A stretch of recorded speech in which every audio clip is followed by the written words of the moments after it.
All right, good evening, everybody. This is October 12th, 2021, and this is the Oregon City Commission work session. Mr. Riley, will you please call the roll? Commissioner Rocky Smith. Here. Commissioner Adam Marl. Here. Commissioner Frank O'Donnell. Here. Commissioner Denise McGriff. Present. And Mayor Rachel Lyles Smith. Here. All right, so our first item up is future agenda items.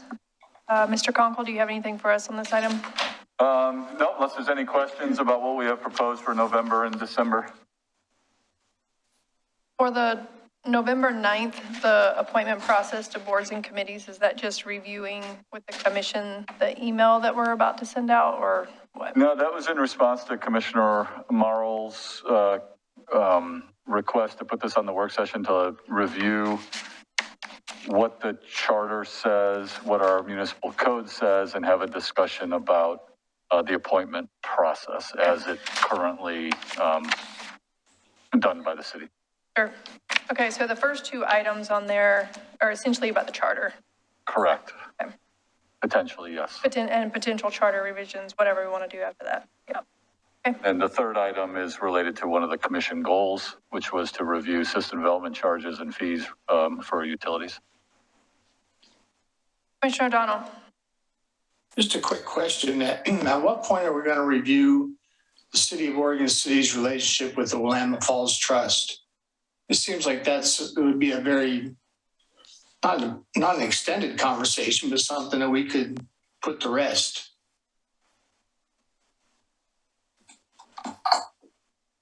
I think we were, I guess I'd love direction from the commission. We were working through the partners. We had direction from the partners group as it relates to trying to reach out and look at a different structure that included potentially the 5 recognized tribes. And so there was some uncertainty as to what roles, whether the tribes were going to play or the Willamette Falls Trust was going to play within that. But if it's the direction of the commission, we can prioritize coming back and having a discussion about that prior to any further discussions with the partners related to the Riverwalk project. I felt that the discussion of the relationship between the City of Oregon City and the Trust was independent of those other matters that are going on, the governance matters. Well, it's not really, because our agreement with them was the vehicle for providing funding, and the city commission didn't want to, I don't believe, was interested in providing funding to, given the change in the trust direction and their duties and what they were doing, like the change in direction in which they were heading made us question the relationship and should we be funding them when they're no longer acting in the same capacity, what their deliverables will be. I mean, so I think so our contract right now there is no contract with Willamette Falls Trust, and they have moved out of our facilities. So at this point, we're fully severed from any contractual relationship with Willamette Falls Trust. And I thought we were kind of waiting on Metro and the partners to kind of lead next steps for the trust. Well, as you know, Mayor, since you and I attended that meeting together, they're talking about I hate to use the phrase dead in the water, but until such time as the governance structure is revisited and a new one decided upon, which will probably be after the first of the year, there'll be no activity there whatsoever. So I thought that the whole discussion was about the initial duties of the trust versus and I believe you summarized it, versus duties they've subsequently enlarged upon. And are we providing any financial support to them currently? No, we are not. Okay.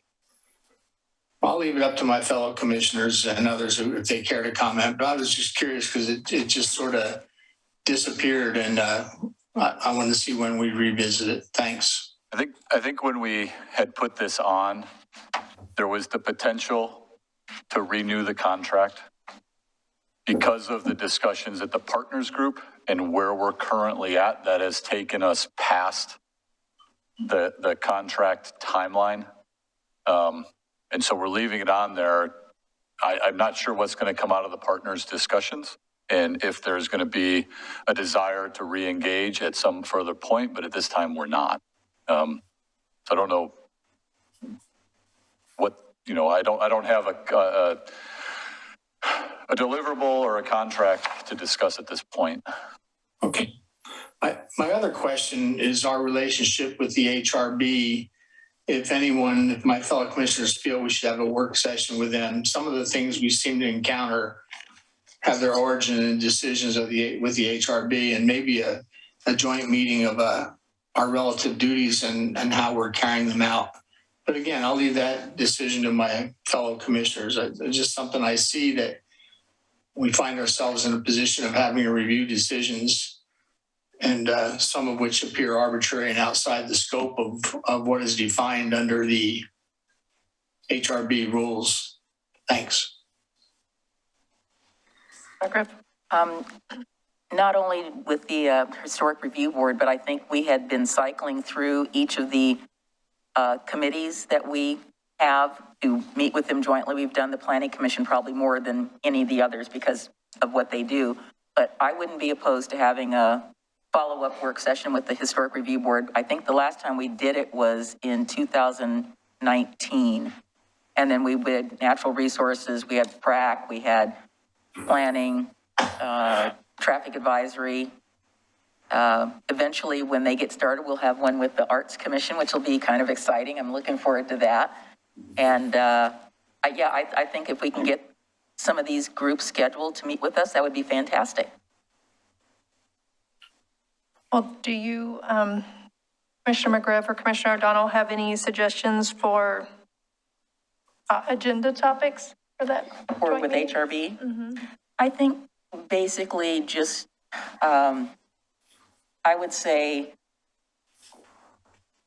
probably it wouldn't hurt for not only the commission, but the Historic Review Board to kind of go over looking at what the code says, and staff, Christina has done a pretty good job of that, but I don't think it would hurt to just review that, with them. I know Commissioner O'Donnell and I probably both have some, I wouldn't say concerns, and I'm not trying to tell them what to do, but it would be helpful to talk about, some of their thinking and their philosophy about how they're approaching things, just so we have an idea. We hardly get any appeals from that organization, and we have had, at least a couple since I've been on the commission. So they have a lot, they, again, drawing on my experience and being their staff, there's quite a bit of discretion, and I appreciate the work that they do because they're trying to balance the city codes with things that homeowners do. But I think part of what's also important is they do have quasi-judicial land use responsibilities, which does unfortunately put them in a box for many things that they have to review. So that's probably something that, I don't know if they've had their land use 101 this year, but they have a whole, there's a whole group of new people. I mean, Grant's still there, but they have new people. And maybe that wasn't entirely apparent to them, but it's the process that we have to work through. So maybe January would be a good time. I'm looking at our work session. We'll have hopefully new HRB members coming on board through the appointment process. I'm hoping for lots of good applications for those couple of positions. And maybe after we get the new people on board, that would be a good time to have this kind of HRB policy 101 kind of update. Maybe it's like just a 1 hour session, and then we break and move on to regular city commission. I think that's a reasonable thing. Business. I haven't looked to see what their appointments are, but I know some people are eligible to be reappointed, so that's always encouraging. Okay. Anything else from the commission on this item? Well, we're getting to my favorite topic, which is item number 2, but couple of things that are in relation to that will come up when we get there. Ms. Turway, do you have anything, or are you just prepping for the next item? Just prepping for the next item. All right, Thank so you. let's move on, discussion items. This is the abandoned building regulations. Ms. Turway. Thank you very much. Laura Turway, Community Development Director for the city. So the City Commission had requested a work session to talk about abandoned buildings. And so tonight, we're going to walk through the city's regulations as they relate to abandoned buildings. There's really two components to that. There's building regulations within our building division that are codified in city code. And we also have the code enforcement component. After that, then I wanted to briefly talk about a toolbox of, which is a little bit more comprehensive. If there is a specific issue we need to address, there's a lot of ways in which the city can go about addressing either a specific abandoned building or a broader issue that the commission may want to be more proactive on. So before we start, I would like to pass it over to our building official, Mike Roberts, and he's going to go through the building regulations that are codified in chapter 15.24 of the code. Mike? Thank you, Laura. Good evening, Mayor Lyles Smith and city commissioners. So our dangerous building code was kind of changed in 2019. Starting October 1st, 2019, the current Oregon Structural Specialty Code was adopted. And when that was adopted, Chapter 1 was completely rewritten, which is our scope and purpose and applicability of the Structural Specialty Code that we apply to all new buildings and buildings that are existing buildings that are in for permits for renovations or repairs. 46 items were removed from the scope of the Oregon Structural Specialty Code. And one of those was the abatement of nuisances and dangerous buildings, which actually what that did was allow the city or municipality to sort of not have to go by the Structural Specialty Code provisions when you have a code violation, which it's similar to like a stop work order, we'll say, or a unauthorized construction. So what we currently do is we go through Chapter 1540 of the Oregon City Municipal Code, which provides a definition of what is considered a dangerous building. And with using that, I've written a policy that and procedures that we go through what we do as far as the building department as we contact the owners and work through that process. And that's kind of where we're at right now. Other jurisdictions have also adopted a very similar municipal code, or what we have in our municipal code as far as the definitions and what they do. Clackamas County follows us we follow each other very closely. City of Wilsonville, they've adopted, there is currently the International Property Maintenance Code, and that's what Wilsonville and Happy Valley has a similar process for dangerous buildings that they follow. And that's how we have gotten to where we're at today with the dangerous buildings. And as Mr. Way alluded to, that the abandoned building portions falls within the Oregon City Code Enforcement Division. And with that, I would be happy to answer any questions you might have.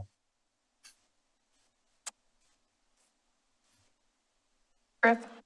So Mike, you alluded to a process. What is the process?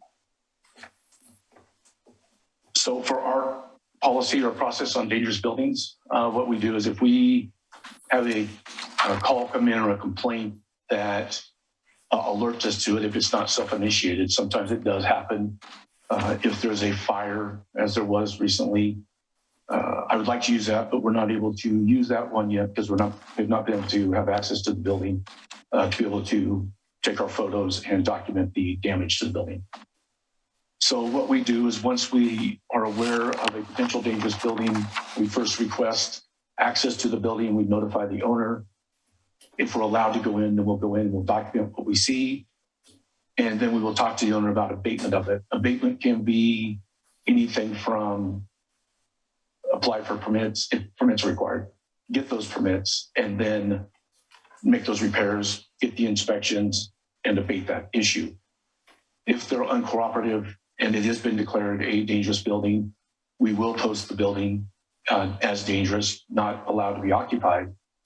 And then we work through the abatement process, which is, we have several steps we follow, which is we write a letter. Well, after we do the initial contact, and like I say, if they're unresponsive, we will write a letter, give them 10 days to respond.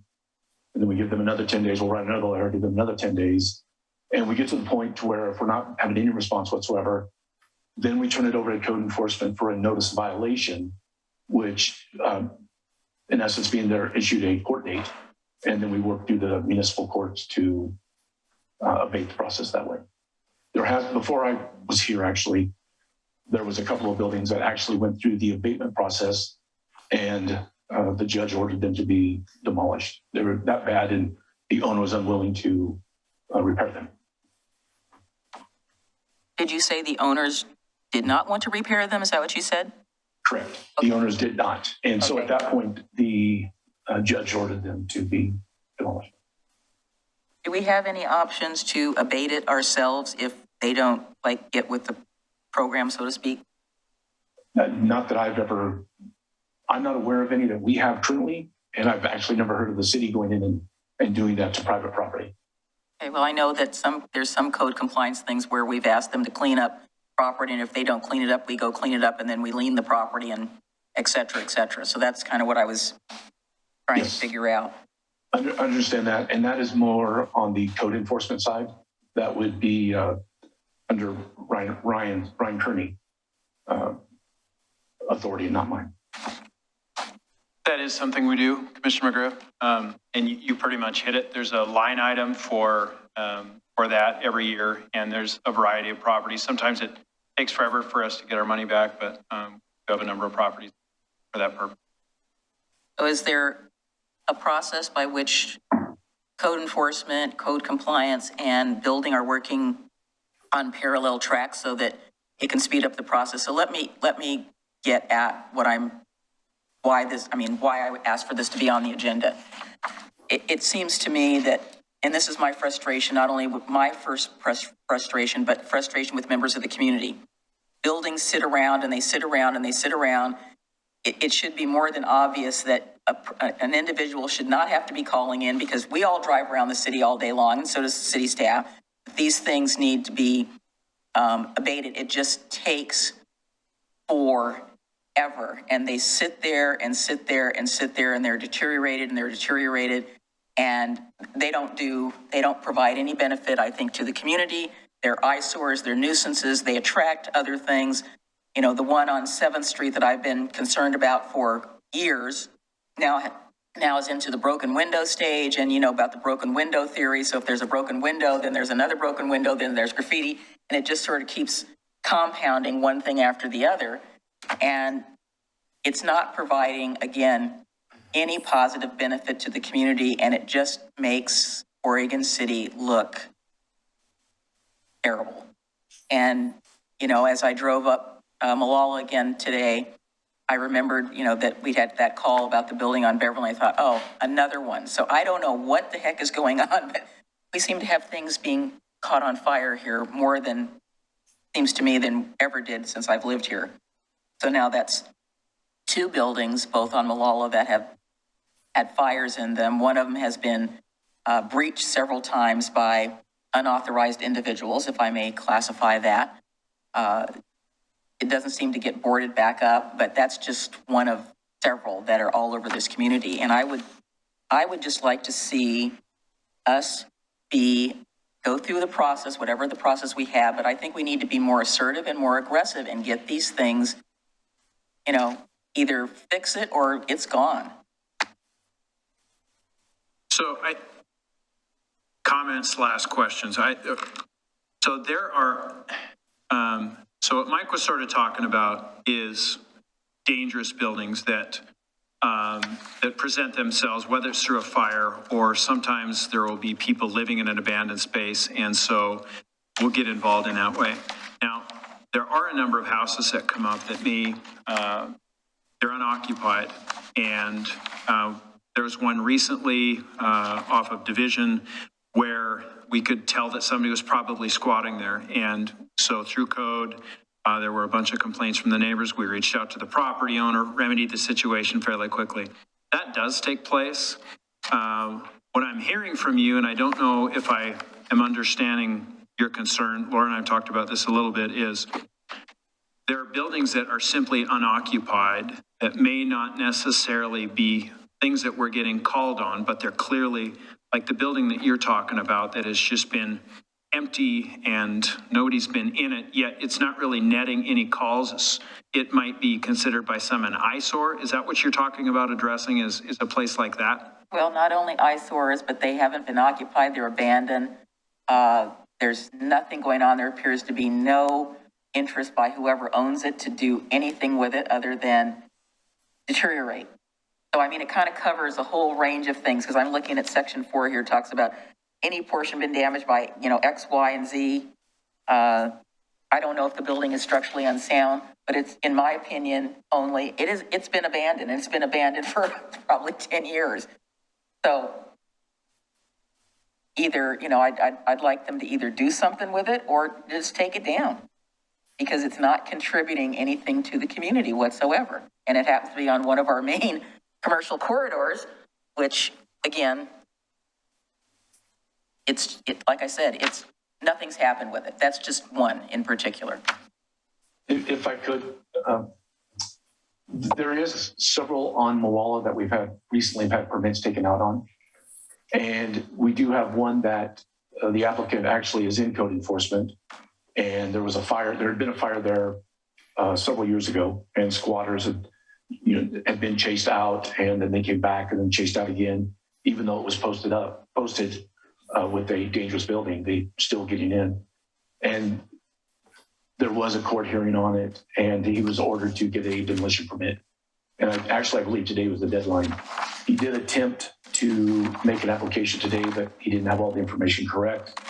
So we had to send him away, but we did notify code enforcement that he did attempt. So I believe they're giving a little extra time. There's one building in particular that is a house on Moala, if it's the property you're talking about. I believe it was in code enforcement when I started in 2014. And that was actually my introduction to the previous code enforcement manager. Is we met on site together at that property, and the owner was actually there and had taken out permits and has been working on it, but he's been working on it out of pocket. Unfortunately, when you're doing that, you can only do so much at a time. But again, I'm not sure if that's the same property you're speaking of. So you're saying it's been since about 2014? Ooh, that is weird. Why does that do? Yes, that's correct. And he's taken out several permits in the process, so he could permit so much work at a time. And he's completed that work and then moved on to the next portion of the job.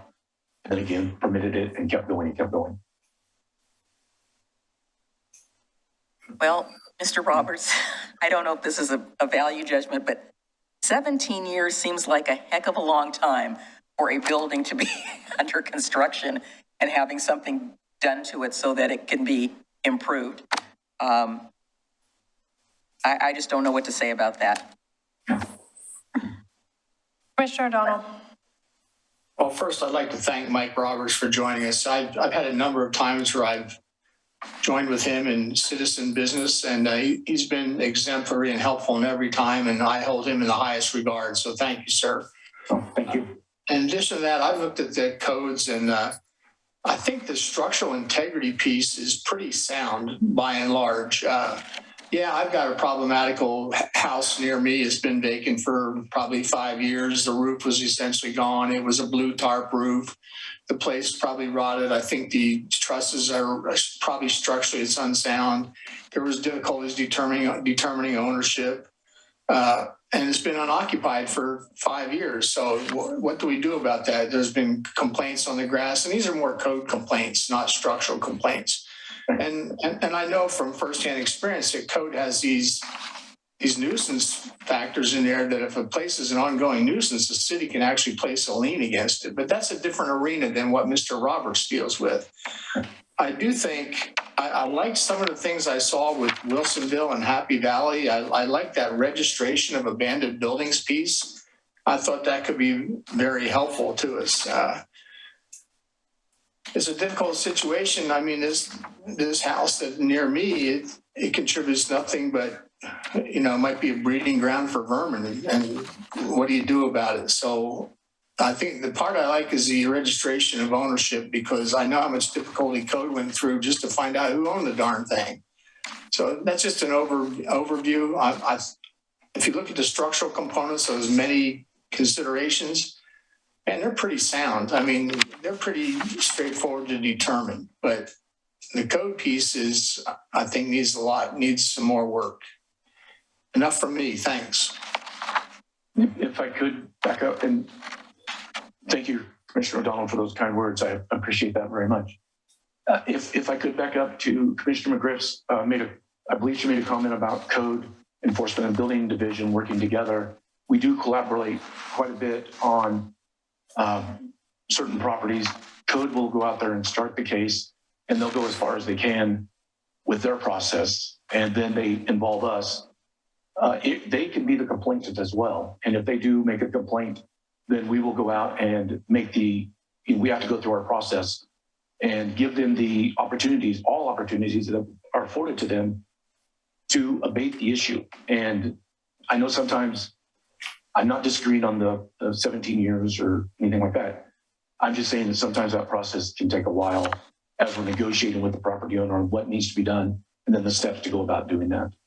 But the main thing is we try to give them the opportunity to do that. So maybe if I could follow up with a question. If you have a place, and this is an example, the roof is past salvaging, it rains on it for a period of years, somebody puts blue tarps on it, the blue tarps blow around, code enforcement gets called. But in the meantime, they throw another roof on it, and I think there's a determination made, I think. But is there a determination made? This is that siloed thing between your department, Mike, and code. Mm-hmm. Say that the condition of those trusses is such that they're no longer structurally sound. Is there an interface between code and your department that says, hey, this building's structurally unsound at this point? Yes, that's exactly what would happen, as I was just mentioning a minute ago, is if code does know that or notices that, if they're involved in let's say the roof covering and the roof sheeting comes off and you can see the trusses, then they might call us out there to take a look at it with them. And then we would make that determination at that time. And then we would notify the owner, the property owner, there's an issue here and how are you going to abate this and fix it? The problem is with residential single family dwellings, those don't always require permits. So we're not always involved with that to change the roof. On multifamily commercial properties, those always require permits. So we do get to see those. If we have an apartment building on Lynn Avenue currently with a blue tarp roof, and we've gone out there, we've had complaints from the occupants about the spaces inside, and we have gone out and looked at them. They're not building code complaints, even though they think they are. But when you have ripped linoleum, that's not covered by the building code. We have to explain that to her. That's between her and her landlord. But we still go out and try to give them peace of mind of your building's still okay. But then we still address that blue tarp roof, and we've addressed that with the property maintenance or the property manager, who they have a maintenance agreement with the roofing company, and they're in line to be getting a new roof. They already did half the roof. Now they just have to do the rest of it. So we're working with them to get those kind of things fixed. All right, so I have a quick question. So is it safe to say from Chief Band and Mike Roberts that everything is complaint driven? No. No? Sorry. Mr. Way? Good, I'm glad to hear that. It sounds that way. Yeah. It sure sounded that way from Chief Band, and it sure sounded that way kind of from Mike Roberts, but Mr. Way? For the most part it is, but not everything is. When we have low inspection days, our inspectors or building department do go out and look for code enforcement and process code enforcement as well. Okay. Thank you for asking that. Commissioner Smith. I don't have a lot of comments on this other than the fact that I know of several buildings in Oregon City that haven't been dealt with in decades. For instance, the Ermitinger House, which was 20 years in the making of the city neglecting it, and another house that we own on Jackson Street. This is super hypocritical, and unless the city takes care of its own buildings, I don't think we should be talking about other people's buildings.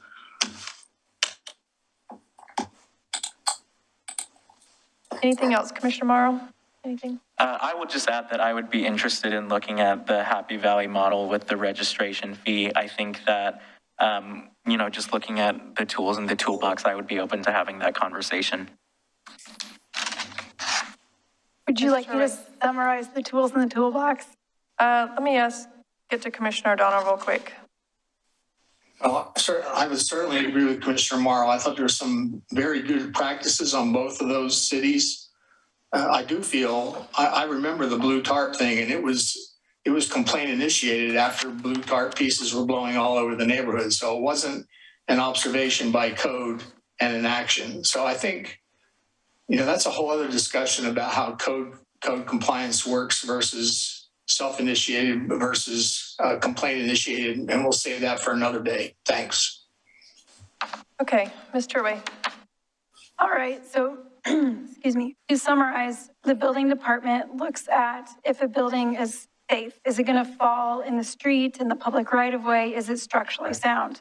Code enforcement doesn't look at abandoned buildings per se, but they do look at the consequences of abandoned buildings.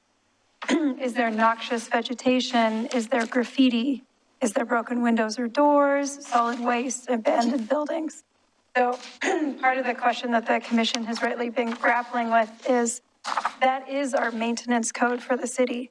Is there some other code requirements that the city needs to have or that we expect of our community in addition to those things that I listed? So somewhere in between, if the commission wants to provide direction, if we need something else, that's a tool. There's also a variety of tools in the toolbox, depending on how the commission would like to proceed. Codes are one component of it, but you can also, you had talked about the fines and requiring registration. So just a summary of that is some cities require their abandoned buildings to register, and that costs money. And so that property is not just sitting there, it's sitting there and it's requiring the property owner to do something, pay money out, which might be an incentive to either sell it or redevelop or something like that. But there's certainly tools to sort of nudge a property owner one way or the other. The next is just, again, to revise the code. Are there more maintenance requirements that we want to include citywide? And then if our problem is more specific to a property or some specific issue, then the city does have tools. We could use urban renewal, we could use city funds, purchase properties ourselves, or create some type of financial incentives. Economic Development Department does have a lot of tools that they could use or create so that properties aren't sitting there and not creating a lot of economic value for the city. So if that's what we're interested in, there's other tools there. So tonight we have obviously the building department, the police department. James is on the line for economic development as well. So depending on what the problem is we're trying to solve, I think the solutions are very, very different and come out of very different departments, but we're here to support you if there's any changes that you'd like us to look into further, which is just our last call on direction. If you want us to do something, we can always come back with more research for you. Commissioner O'Donnell? I think the main concern of the commission is that we always are concerned with siloing, that the lack of interaction between a department like building inspections and code. So Mr. Roberts made a good point. Supposing this house that I cited as an example, that the roof was deteriorated and structural damage occurred to the trusses, and yet the people put on a roof and maybe there was a stop work order. So now, and it's a single family residence, which poses its own problems, as Mr. Roberts said. How do we make a determination that that place can never be occupied under the current conditions because the trusses have deteriorated? And maybe that's a catch that we have not yet resolved, but that's an example that I may call you, Ms. Turway, and just go through that as an example and do it offline and see if we understand it correctly. Sure. We get a fair amount of code enforcement that involves multiple departments between public works, building, engineering, and code enforcement. So we do have in our permit system a mechanism where we all kind of connect to each other to make sure that we're not individually sending letters to the same property for the same actual issues. Happy to talk about it more offline. Mayor Lyles Smith? Yes. Just so don't get me wrong, staff. I'm not saying that you aren't doing what needs to be done. I of course, don't want to see everything have to be initiated by complaint. We all drive around, like I said, and we all see stuff. I would like to see our code beefed up a little bit more. I do like the registry, like Commissioner Marl and Commissioner O'Donnell said, but I would like to see us be a bit more assertive. I don't want to have a building sitting around for 17 years that has not been repaired. Specifically, the ones that I had pointed out to staff earlier are, 5 years. Why, why are we still fiddling around with them? Let's do something, they're not contributing any taxes other than, so it's kind of, to me, it's like demolition by neglect.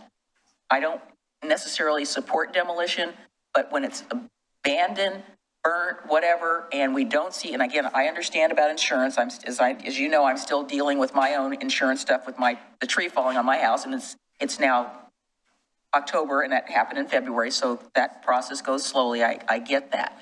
But again, 17 years, 10 years, I don't know how long that church has been. I said it's over 10 years. I don't want it to sit around that long. And we should have some sort of, unless there are extenuating circumstances, let's do something about it, help whatever we can. If they're not moving forward, they're not making any efforts, then let's do something to support the community and get them gone. Because maybe somebody else will come in and do something better with the parcel than leaving it with a junky looking building. So it's, it covers everything that you talked about. It's just, like I said, it's just been there. Mayor? And seeing it every day or every week or driving around looking, it's like, why is this still like this? Why is this still like this? So again. All right, Mr. Graham. Thank you, staff, though. Thank you, Mayor. I'm struck by the idea that this entire discussion is only on buildings that have a structural problem. But there are also, abandonment also can mean non-performing buildings, usually commercial or business-oriented buildings. There are buildings that are simply just non-performing as business assets. And sometimes people even stop paying their property taxes on those buildings as well. So I would encourage the commission to consider a broader scope than simply a building that has structural defects, but also buildings that are just non-performing from an economic development point of view, or just from a business point. You kind of misunderstood, but I did say that. We're talking about buildings that are not contributing. I mean, they're just sitting there deteriorating. All right, Commissioner O'Donnell. Mr. Graham's comments kind of piqued my interest. Are we talking about vacant business sites that have no violations of any kind? They're just unoccupied and not contributing to the economic welfare of the community. Is that what you're saying? Because if it is, then my question is, what's the role of economic development in getting those sites filled? And I think that's a whole other discussion. Mm-hmm. I would say that abandonment in the abandonment, or I should say non-performing properties that are commercial would also mean, yes, they're there, but they may be in generally good condition, but someone may have just stopped paying property taxes. The business has gone out of business, and the property is sitting there for years, and is beginning to look frayed over time. And before you get to the point of it having the broken window syndrome and all that, maybe there's a way to step in and encourage the business owner through penalties or whatever to sell the building, maybe even to urban renewal, maybe to the city. But cities all over the country do this when a business owner just simply can't afford to keep the business and also can't afford to sell the business. So the structure is just sitting there. Thank you, Mr. Graham. All right, so I think we need to wrap up this item and move on the agenda. I'll wrap up with a couple of comments. I understand the concern. I also want to be really conscious of private property rights. And their ability to own a property and to do what they want with that property. And I agree with Commissioner Smith, we need to be really careful about what we're saying we want city to do when, if we have our own buildings that we're not taking care of, our facilities. So I can think of a couple. So, all right, so let's move on to So did we give them any direction, or we're not giving them any direction? Ms. Turvey. Can I just ask for a little clarification on if there's expectations that we come back with different code regulations or programs or next steps? I think I heard 3 people say that they thought the registration thing was worth looking at. Yeah, I think that's about the only consensus you got is on the registration. I'd like to hear from other cities that it's actually is successful or makes a difference. If when it comes back, not just that Happy Valley's doing it. I want to know that there's a return on that investment of someone paid a fee, and then when we instituted the fee, it made the, it was the catalyst to them when we haven't been able to get them to move, yada, yada, yada. Could we possibly invite Mr. Kersey to come to a work session, since he came from Happy Valley and would have direct staff experience in what's going on with this particular section of their code? Or I see think Ms. that would be Turvey nodding. helpful.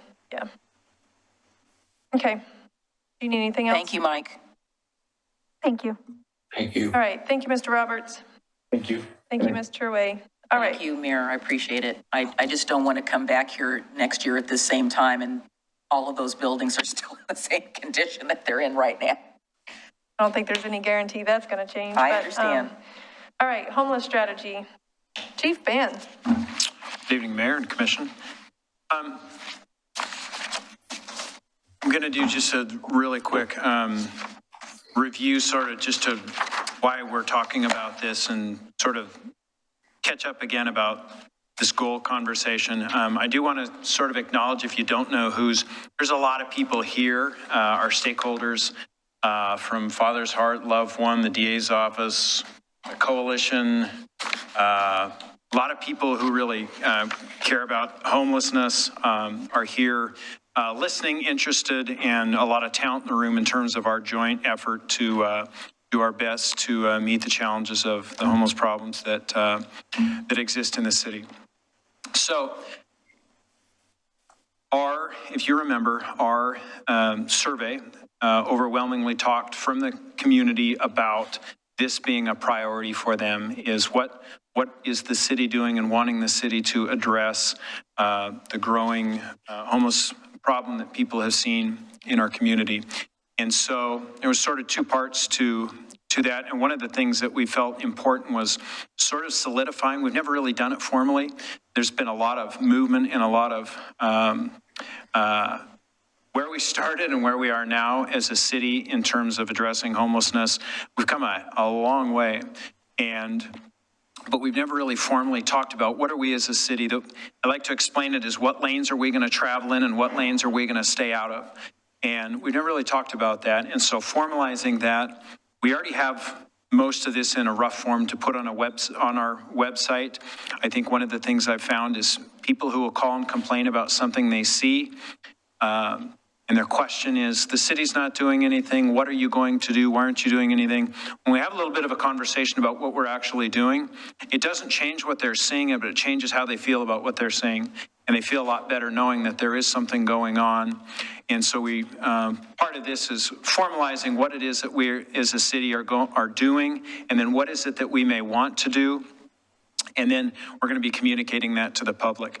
One other thing that has been in my mind as I've been thinking about preparation for this is there were several questions when we were going through the budget of, this is a huge problem. This is something that overwhelmingly we heard about. One of the most important things to the community, and you're not really asking for anything in our budget.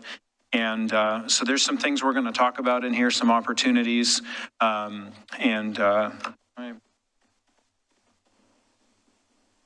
so I just talked about, we're going to define the strategies. And this is sort of what we're doing. And so some of this we've already done, but then we're going to talk about some of the things we can do. I've got some disclaimers here, and I'm realizing I'm having a hard time reading them. Now, I want to, one disclaimer, I am a police chief who never thought he would be so vested in homelessness. So what I'm saying this because I will offend somebody in what I'm about to say. And my intention is to speak plainly, because I think that if we don't speak plainly, I can't communicate clearly. And so some of what I'm saying, I just want to talk about the things that are working and not working, for the only reason that for us to get better is I have to sort of do that. So I'm going to give that disclaimer. A lot of times people call and say, we need to end homelessness. How are you going to end this? I know this much. I know that if you tell me that our goal is to end homelessness, this is much too complex of a problem, and it's not one big solution. It's a variety of solutions. And so I don't even think that that is something that, I don't entertain that. I would rather pick some lanes, pick some things that we're going to do, pick something and get good at it. I remember Terry Gant telling me she started handing out socks. And Father's Heart came from somebody who just started out handing out socks. She just found something to do and started doing it. And so I don't think that should be our goal. I think we need to pick some attainable goals. Oregon City is not, what you're seeing is not an Oregon City problem, it's a regional problem. The reason that's important is, say there's 100 homeless people in Oregon City. You could hypothetically build 100 homes, hand out 100 keys, and you could say, there, we fixed the problem. That's really not true. The people that, if you could identify everybody who is in town today and go back in a month, the number would fluctuate. There might be more people here, there might be fewer people here. There's a percentage of people in the homeless population who are always sort of going, sometimes maybe they're going to be in downtown Portland, maybe they're going to be on the west side. So it isn't, anything that we do here has to be part of a regional solution. You'll probably hear me talk a few times about, if there's anything that I personally feel in our county, I don't feel like we're necessarily organized in dealing with this. And I say necessarily, I'm being nice, because I don't feel like we at all are. Thank you.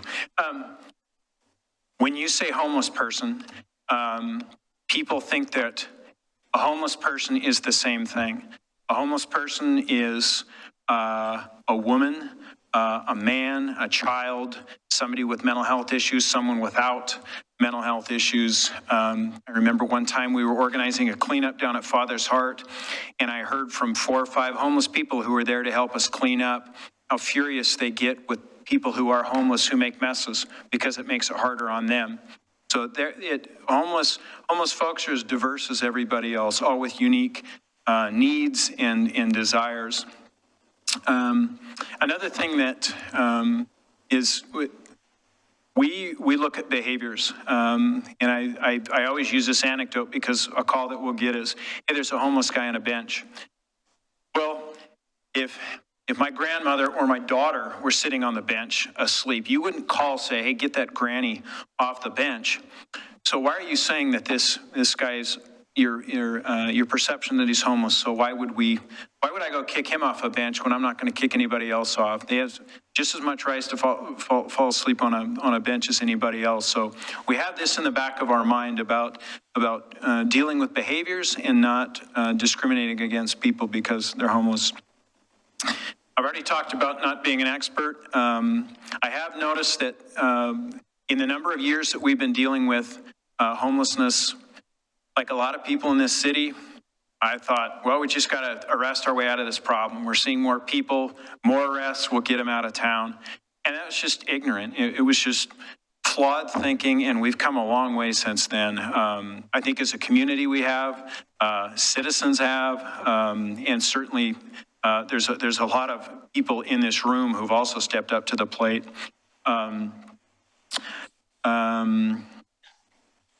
Another thing I'm going to say, I think most people think that anybody that we hand a voucher to, or if there's opportunities for housing, the majority of people that we go to talk to for the very first time are not interested in services for a variety of reasons.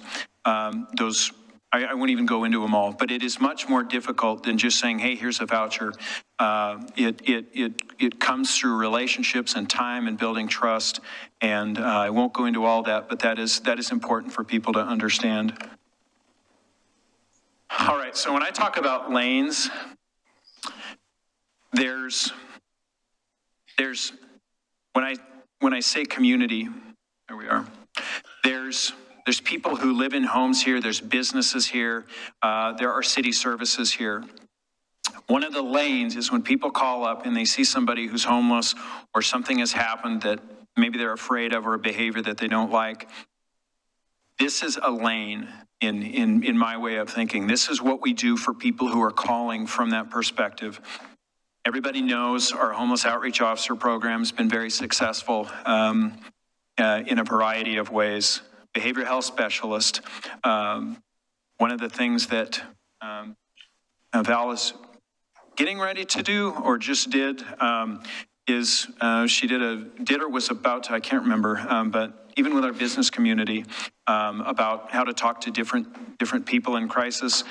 She's done that with people in our city facilities that have a lot of homeless folks who come in.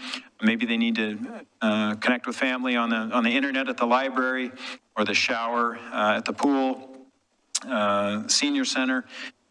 She trains staff so they know how to better serve people who are coming in. Camp trash and cleanups. There's a lot of cleanups we've done. We do that. City staff does those cleanups, and then we've also used funding to have vendors do that.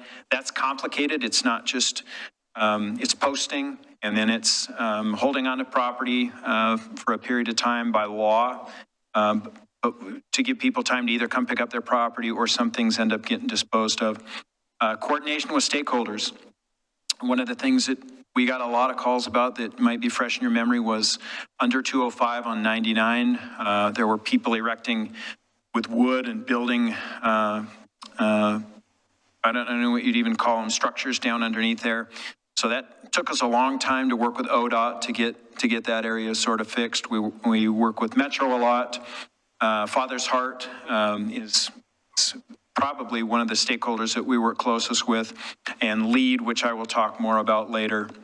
Code update. That was something that we as a city, you as a commission, did work on, basically codifying the Boise and Grants Pass case law that came out to make sure that we as a city are doing the right things. I'm going to speak to this just briefly, because I think it's really important that when people are calling us demanding we do certain things, there's laws that we need to follow, and there's certain reasons why we do things the way that we do and why our code looks the way it is. I'm just going to talk about the Grants Pass case because it's just a little bit of an extension of the Boise case. But Grants Pass is about our size in terms of a city.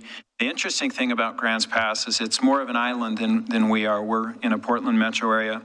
Ultimately, if you read through that decision, and it's fairly interesting, that city was sued for how they were treating homeless people. The things that the judge mentioned in that case were, it included language, the way that different people in their commission and city talked about homeless people and how they wanted, basically some of the verbiage was, we're going to do everything we can to make it uncomfortable so they move on and get out of town. That was really the only thing they did, according to what this judge said.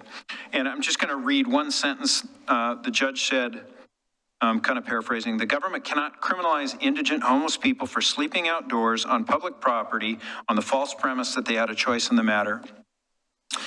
And in Grants Pass at the time, they had 1% vacancy rate for their rentals. So they're in an island, and what the judge is basically saying, they literally have nowhere to go. So you can't kick them out of public property because where are they going to go? And so our code sort of matches that. When you hear like sit-lie ordinances, and our code talked about where people can camp. It is the reason why it's important to have places for people to go. We're unique in the metro area in that we do have places and options for people to go. not enough. And we're going to talk about that a little bit. But the message is you can't just think enforce. If you want legitimacy, if you're truly going to be compassionate as a city, you need to be in the boat rowing to do things to try and fix the problem or create solutions that people can go get housed, if that makes any sense.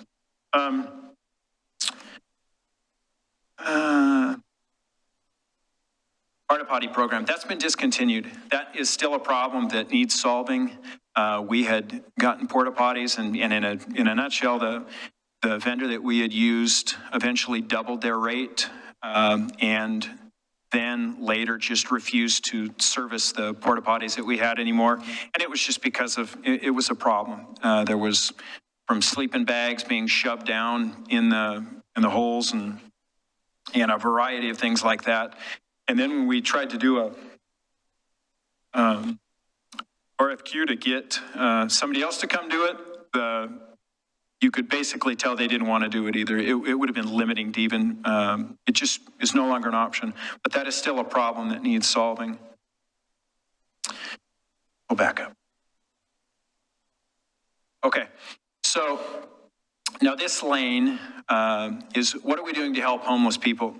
And this one has evolved quite a bit, and it's still evolving. And I think that it's interesting because I think it's in a better place that it's been before, and it's kind of in a place where I think it's ripe for someone to maybe lead or nudge, and it maybe could be us. One of the things that has helped me sort of figure this out, most things that we do in homelessness, by the time we do them, we should have done them a couple years ago.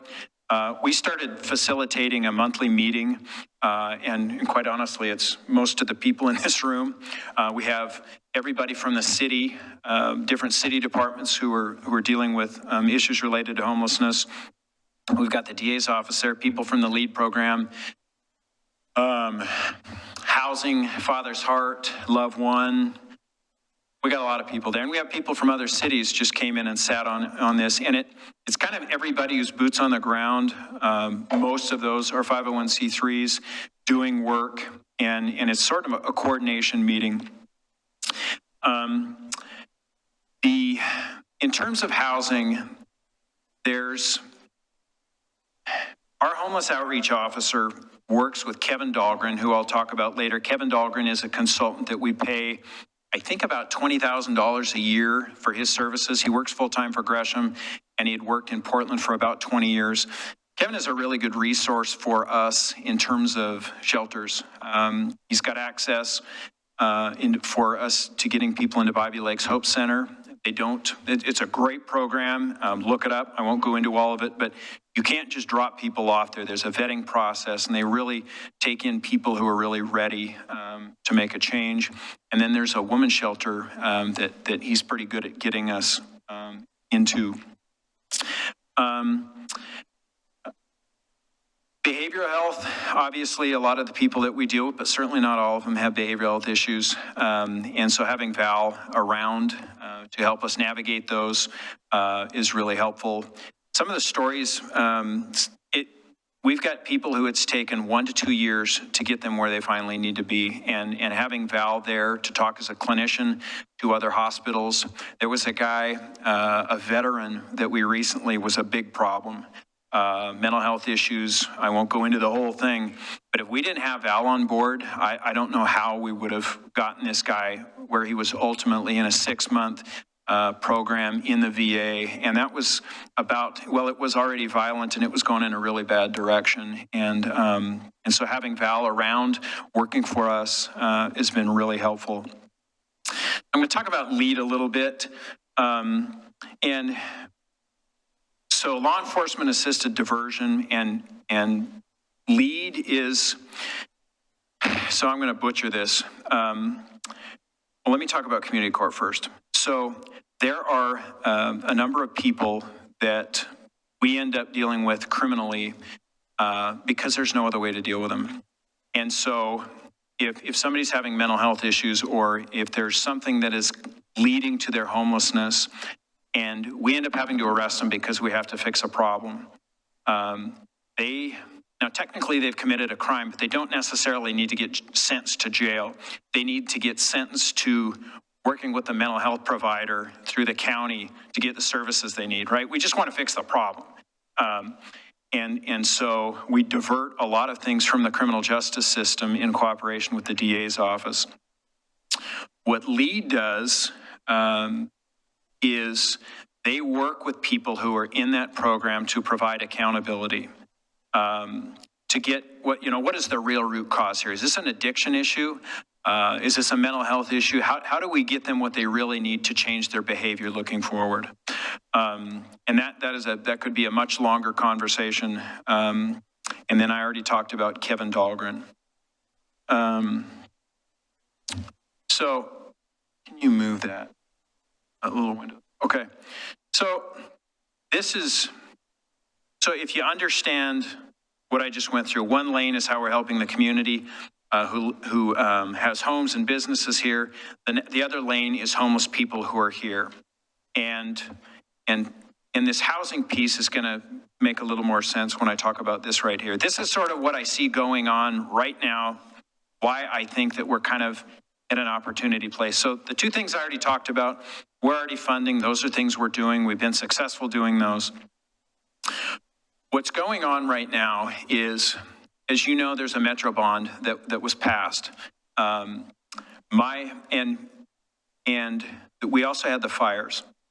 The fires, if you remember in the news, led to, there was some stuff with the county commission had looked at buying two different hotels.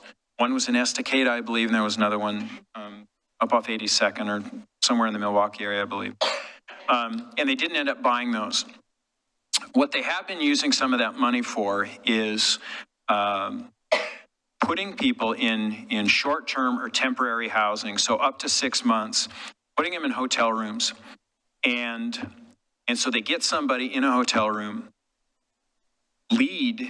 People from LEAD are going in and checking in on them every day, making sure they're getting to appointments, making sure they're getting the paperwork, IDs, the things that they need.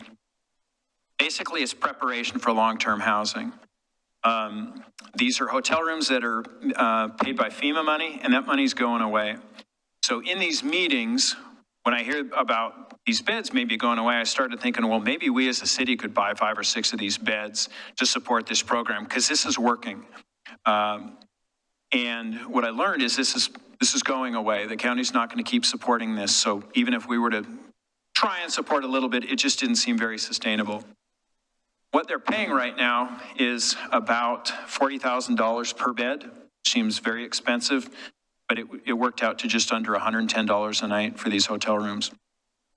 The reason this short-term temporary piece is beneficial is the way it was described to me is if you're going to try and get somebody into permanent housing, you need to get them sort of ready, whether it's a mental health issue, an addiction issue, those people are going to be in much better place for permanent housing if these issues have been taken care of.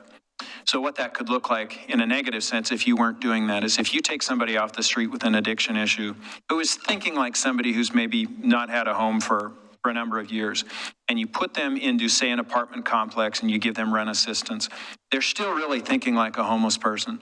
So maybe they have their 5 or 6 homeless friends that they're having come over, taking showers, or for whatever reason, it becomes a problem inside of the apartment complex, and inside of a month or two with complaints, they're kicked out of an apartment complex. So that's not successful. So this whole idea of a place where they can go and get preparation and get sort of teed up to be successful in permanent housing.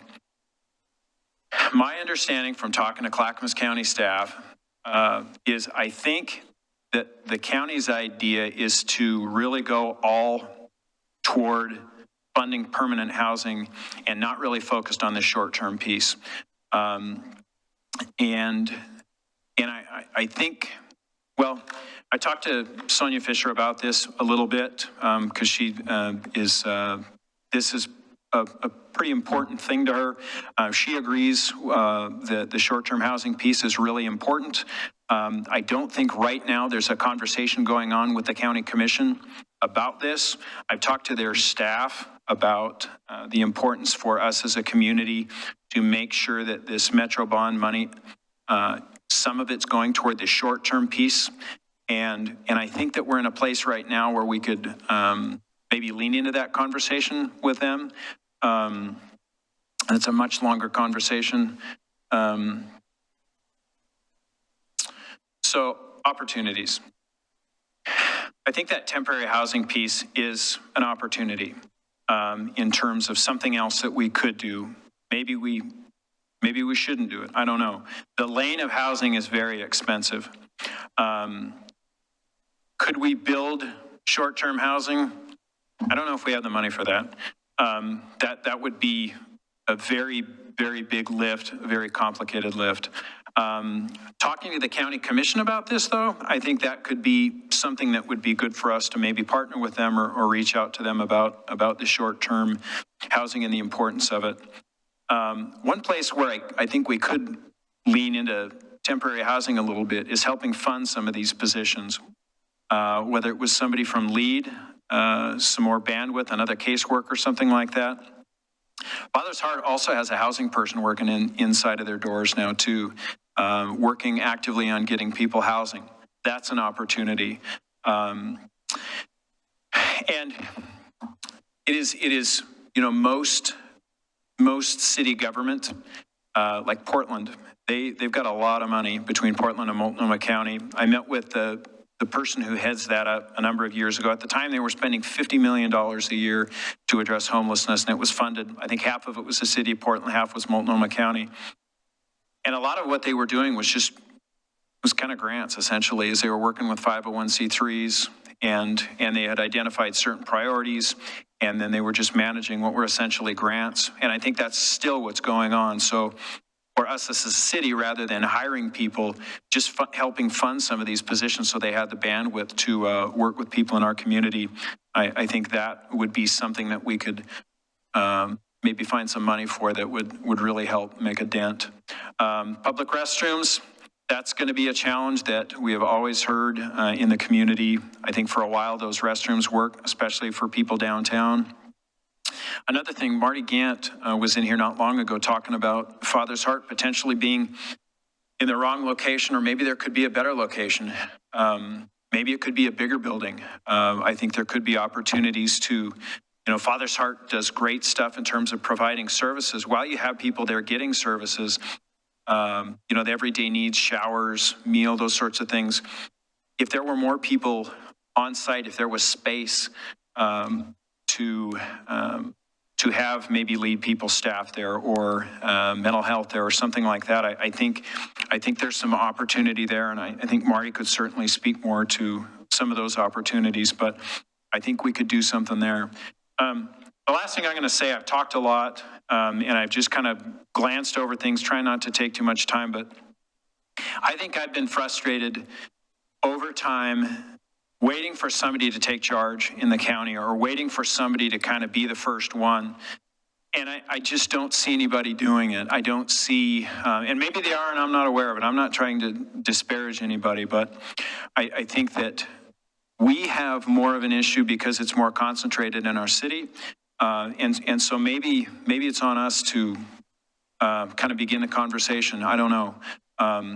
But if we're waiting for somebody else regionally to sort of grab the steering wheel, I'm not sure that's going to happen. And I think it's something that maybe we as a city could help with. So, do you have any questions? Okay, thank you, Chief Ban. There was a lot there. Your opening slide said we were working on a homeless internal strategy.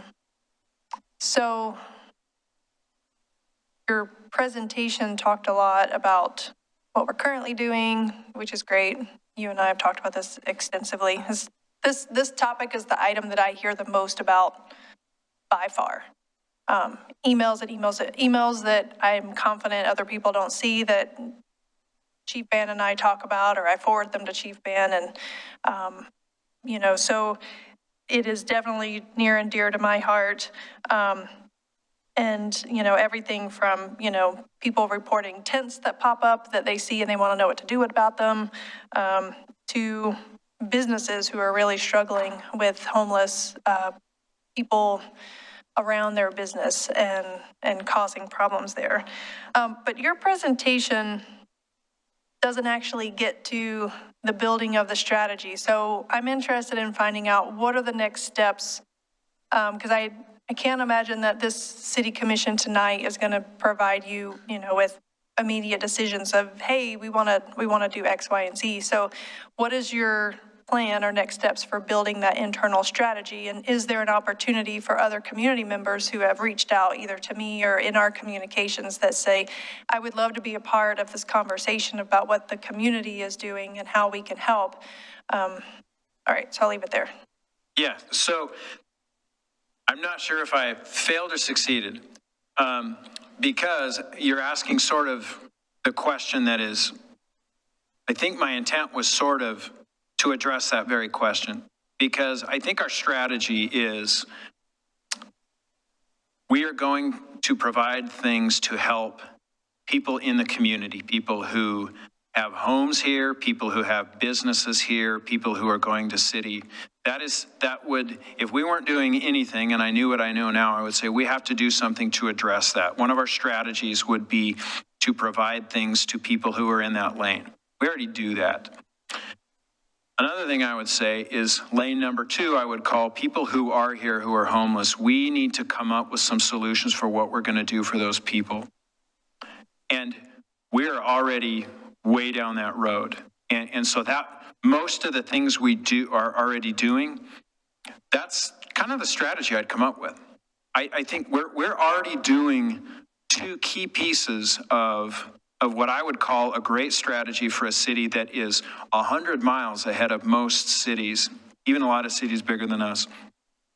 I think the reason the strategy piece, what I sort of wanted out of this was, what are we going to do and what are we not going to do? And so I think those 2 lanes exist. The third lane, and there's certainly more things that we could do in those first 2 lanes. But the third lane, that when you folks were asking about more budget money or what would you do, I knew that the place that was left, I wouldn't really ask for more money for these other 2, really. I think helping fund LEAD and the housing person that they have at Father's Father's Heart. Now that I see what's going on there, I think those could be ways we're always going to tweak what's in those 2. My biggest sort of question to the city is that lane 3, what are we going to do there? Is that part of our strategy or are we staying out of that? A lot of cities just say they do some pieces of lane 1 and 2, but when you ask them about the housing piece, they're sort of hands off. They would just say, which we've said for a long time, that it's the county does that. And so are we going to get in lane 3? Is that going to be a strategy for this city? Does that make sense? It does. I'm just wondering, is there an opportunity where we're asking for more input for other, like things that were suggested to me that I have saved in emails, for example, is what about worker programs, where where the city could even be an employer, or where we're working with folks on, I love the idea of relocating Father's Heart to an area of the city. I think there's general support for that. We've talked about it when Father's Heart came in for the appeal of the hearing that we had. So, but putting them close to an area that could have apprenticeships and the community college and education and just more access to services and away from residential a little bit. So I think there's opportunities there, but I guess I'm wondering, like, I feel like you're telling me this is the only chance that we're going to have to have this conversation versus like future meetings to develop what the internal strategy is a little bit more. I don't think that at all. In fact, I think there could be opportunities for you to hear from some of the folks behind me who've probably taken notes on the things that I've said wrong. I think there's a lot of opportunity. I think that And the very first thing my first written disclaimer was, we're not going to solve homelessness. I feel like let's pick a couple things we're going to do and do them well. We're doing a lot of things already. I think those are great ideas you're talking about. I think that if you don't get somebody into a house first, I think those things are less successful. And part of this conversation is what are you as a commission interested in, and what are you not interested in? I'd like to know what are these things. Are there things that you don't think we should be doing, or are there areas of these 2 lanes I've mentioned that you think we need to be doing more of? And I don't want to, I also think that the second piece of this goal, which is the influence, talking to county staff, talking to Commissioner Fisher, I really believe there's people wanting more feedback from people in the community I think we could sort of nudge things in a kind of foment sort of some movement. We've got Metro. How often do you have a problem this big with this much money coming? It's so rare.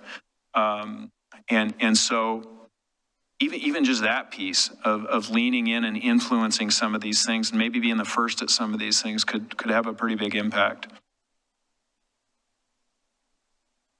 Let me just follow up on what, so your touch on the county I found really interesting. So the county has come up with a housing implementation plan to implement the Metro housing bond.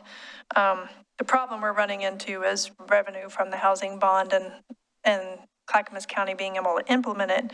But from what you're saying, it sounds like you are saying that we should still be having a conversation with the county on what's in that implementation plan. And I kind of feel like that ship has sailed a little bit, as far as my understanding, and Commissioner McGriff, maybe you know that. I mean, there was a team, there was a whole group of people who worked on the implementation plan for Clackamas County, and I think they're at the process where it's approved and it's moving forward. So if we don't feel like there's enough short-term housing currently in that housing implementation plan for Clackamas County, then we may have missed the boat on that. There would be a real robust process for having to change that.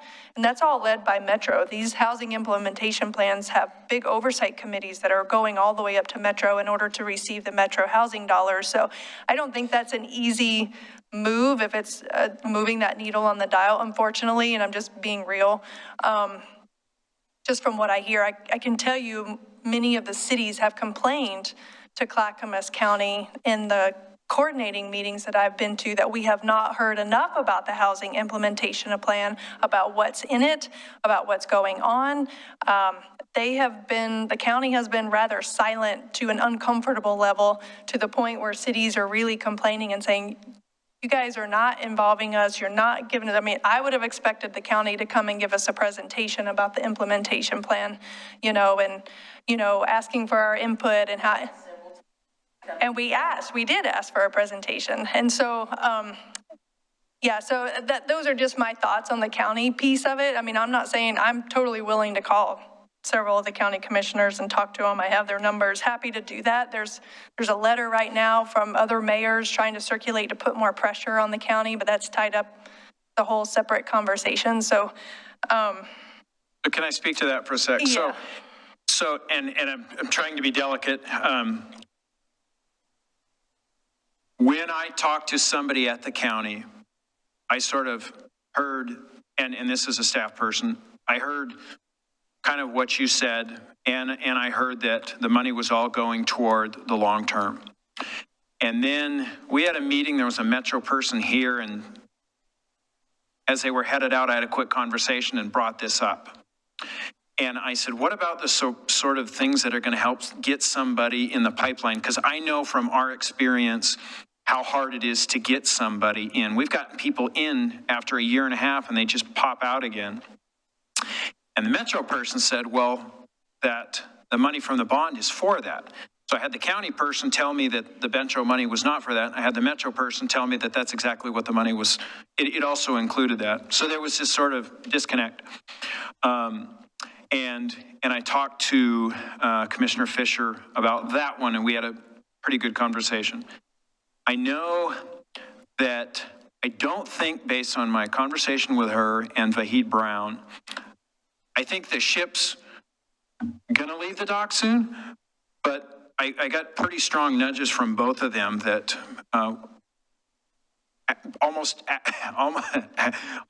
Vahid was very excited. I think he wanted us to sort of come and have that conversation. And it was at that point I realized that we as a city, that we do have a unique voice, just because we've got boots on the ground every single day.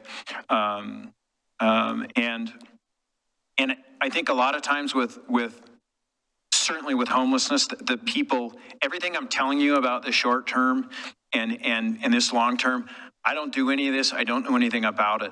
But when these folks are talking about it in these meetings, and I see this is boots on the ground, the people who are getting it done, who know more than any, I don't know if they were in there talking to them.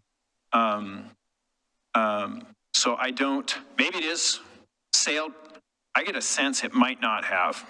I don't think there's any money there yet.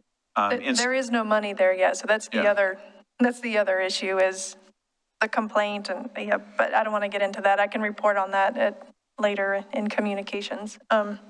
Commissioner Marl. Thank you, Mayor, and thank you, Chief Band. First off, just a quick question. In passing a while ago, I had heard from the city manager that we were maybe going to try and approach reimbursements from the county for some of the services that we are providing related to homelessness that we believe are in partnership with them. Is that still the case? And if so, what does that look like?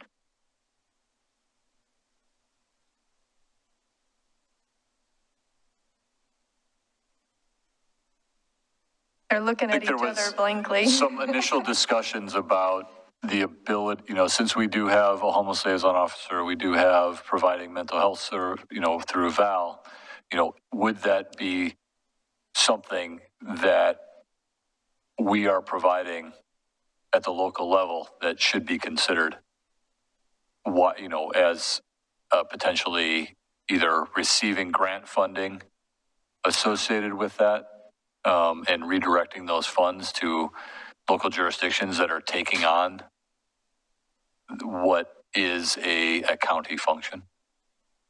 So, again, being delicate. When we hired Val, and then Lake Oswego did the same thing. So the county started doing this behavioral health work. And when it first started, a lot of us were like, this is not going to work. And we were all wrong. Our officers embraced this, and the partnership, it was just unbelievable. And then what happened is there wasn't enough. And it was once we saw the success, we started realizing that we needed more of this. And it became apparent to us that was going to be more successful for us as a city was having our own person than relying on the county to tell us when they would have somebody available to us. Lake Oswego's had the same experience. I don't want to speak for them, but we sort of are working in partnership for them. And what I'm seeing is other cities doing the same thing. And so ultimately, while this is a social service, and generally social services are provided by counties, it's not good enough. They're doing their best, but it is not enough for what we need to provide here. So we have had conversations. There's funding that the county gets for providing these services. And at some point, if we're not partnered with the county in a very strong fashion, then we as cities are going to look for our own chunk of that funding from the state. Thank you. Getting to what we were talking about a little bit with the mayor and the supportive housing bond. One thing that I would like for the city commission to do is to be vocal leaders, pushing our county commission to move forward on this. And the big issue is, they're bringing the fiscally responsible argument because we don't know when the dollars are coming in, but we also know that it's fiscally irresponsible to have people out on the streets and be talking about this issue downstream. There's also the issue of, trust with Metro, and I can understand that. I happen to believe that Metro shouldn't exist, but I still think that we should be pushing our county commissioners to be moving forward on this. And as the mayor mentioned, we should have all received an email today about signing that letter with other mayors and city councilors, and I would encourage my colleagues to follow suit on that. But I think that the more vocal we can be on this issue, the better, because it's not sustainable the way that we're expected to fill in where the county is not. And you're right, you were being nice in the way you were describing him, because quite frankly, the county has been derelict in their duty of these supportive services, and we need to be pushing them, not only because we're the county seat, but because that partnership really isn't there. So I thank you for the presentation. So I appreciate that comment. So since we're still on this topic of funding, I'll go ahead and report out. So when we're talking about the money and the funding that Clackamas County is getting, I'm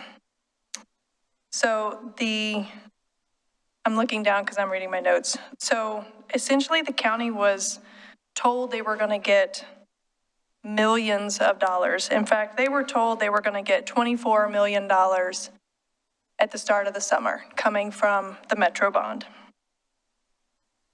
What they got was $150,000. Yes. So then the Clackamas County did their own cash flow model, trying to do the revenue forecast, because that's part of that letter of saying, well, we make financial decisions all the time about revenue forecasts. We do. And Metro did their own revenue forecast, and that's how we came up with the bond numbers, and that's how they were told they were going to get $24 million. So when Clackamas County learned that they weren't getting anywhere near the millions of dollars, they did their own cash flow model that they thought they could get. And with the revised cash flow model, they ended up thinking that they could get $2 million a month.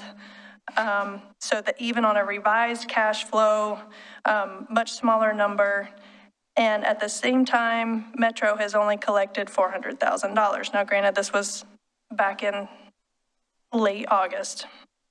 And the county was actually asking cities for loans.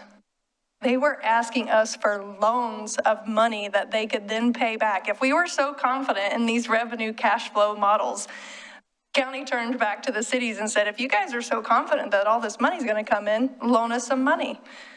Loan us a couple $1 million out of your budgets. And I'm wondering if any of those cities stepped up. Did they ask us? Sure, they have asked. Oh, they have? Yes. They asked, or did they ask? Yeah. Well, they asked in this, and I've tried, this is mid-September, so this is only a month ago that I've gotten these notes. And so, you know, I don't want to just sell the county short, but I want everybody to understand there's some serious cash flow issues happening. And the initial conversation and the initial letter that was sent from mayors was about funding the current providers through the end of this year. And the county reassured us that yes, they're continuing to fund, they're trying to fund the current providers that are providing services. There's even conversations about that.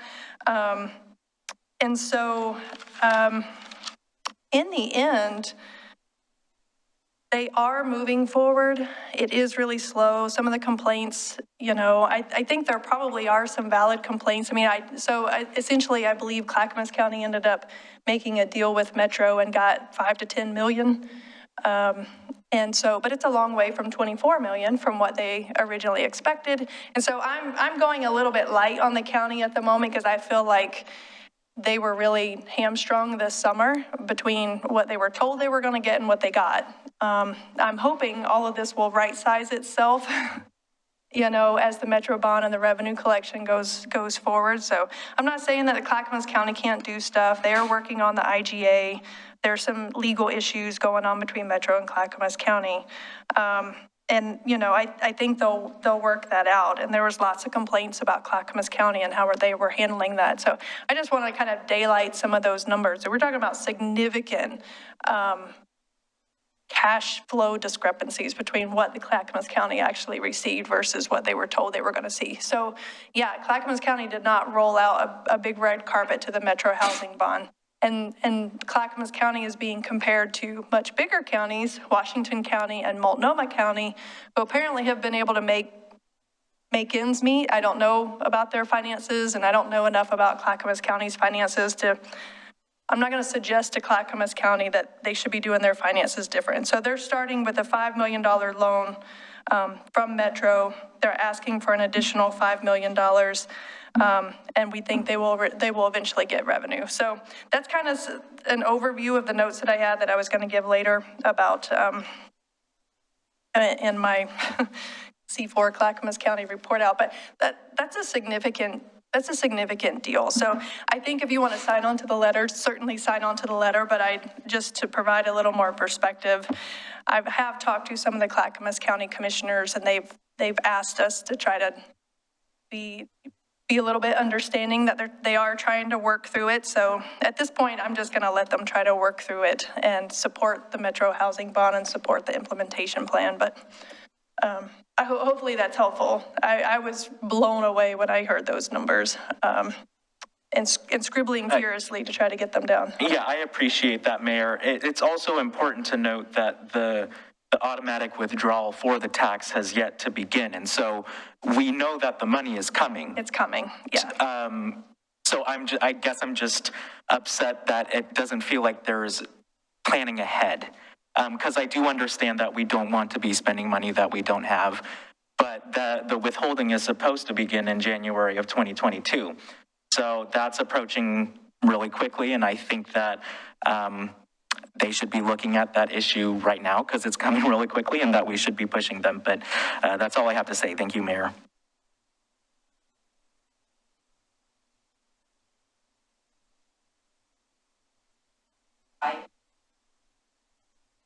Back on here, yes. So I thank you, Chief Band, and thank you, Mayor Lyles Smith. So I'm not necessarily grousing about the county not having the funds, but since probably about 2008, I've been asking for support from the county to talk to us about, and we talk to them about what it is we think we need.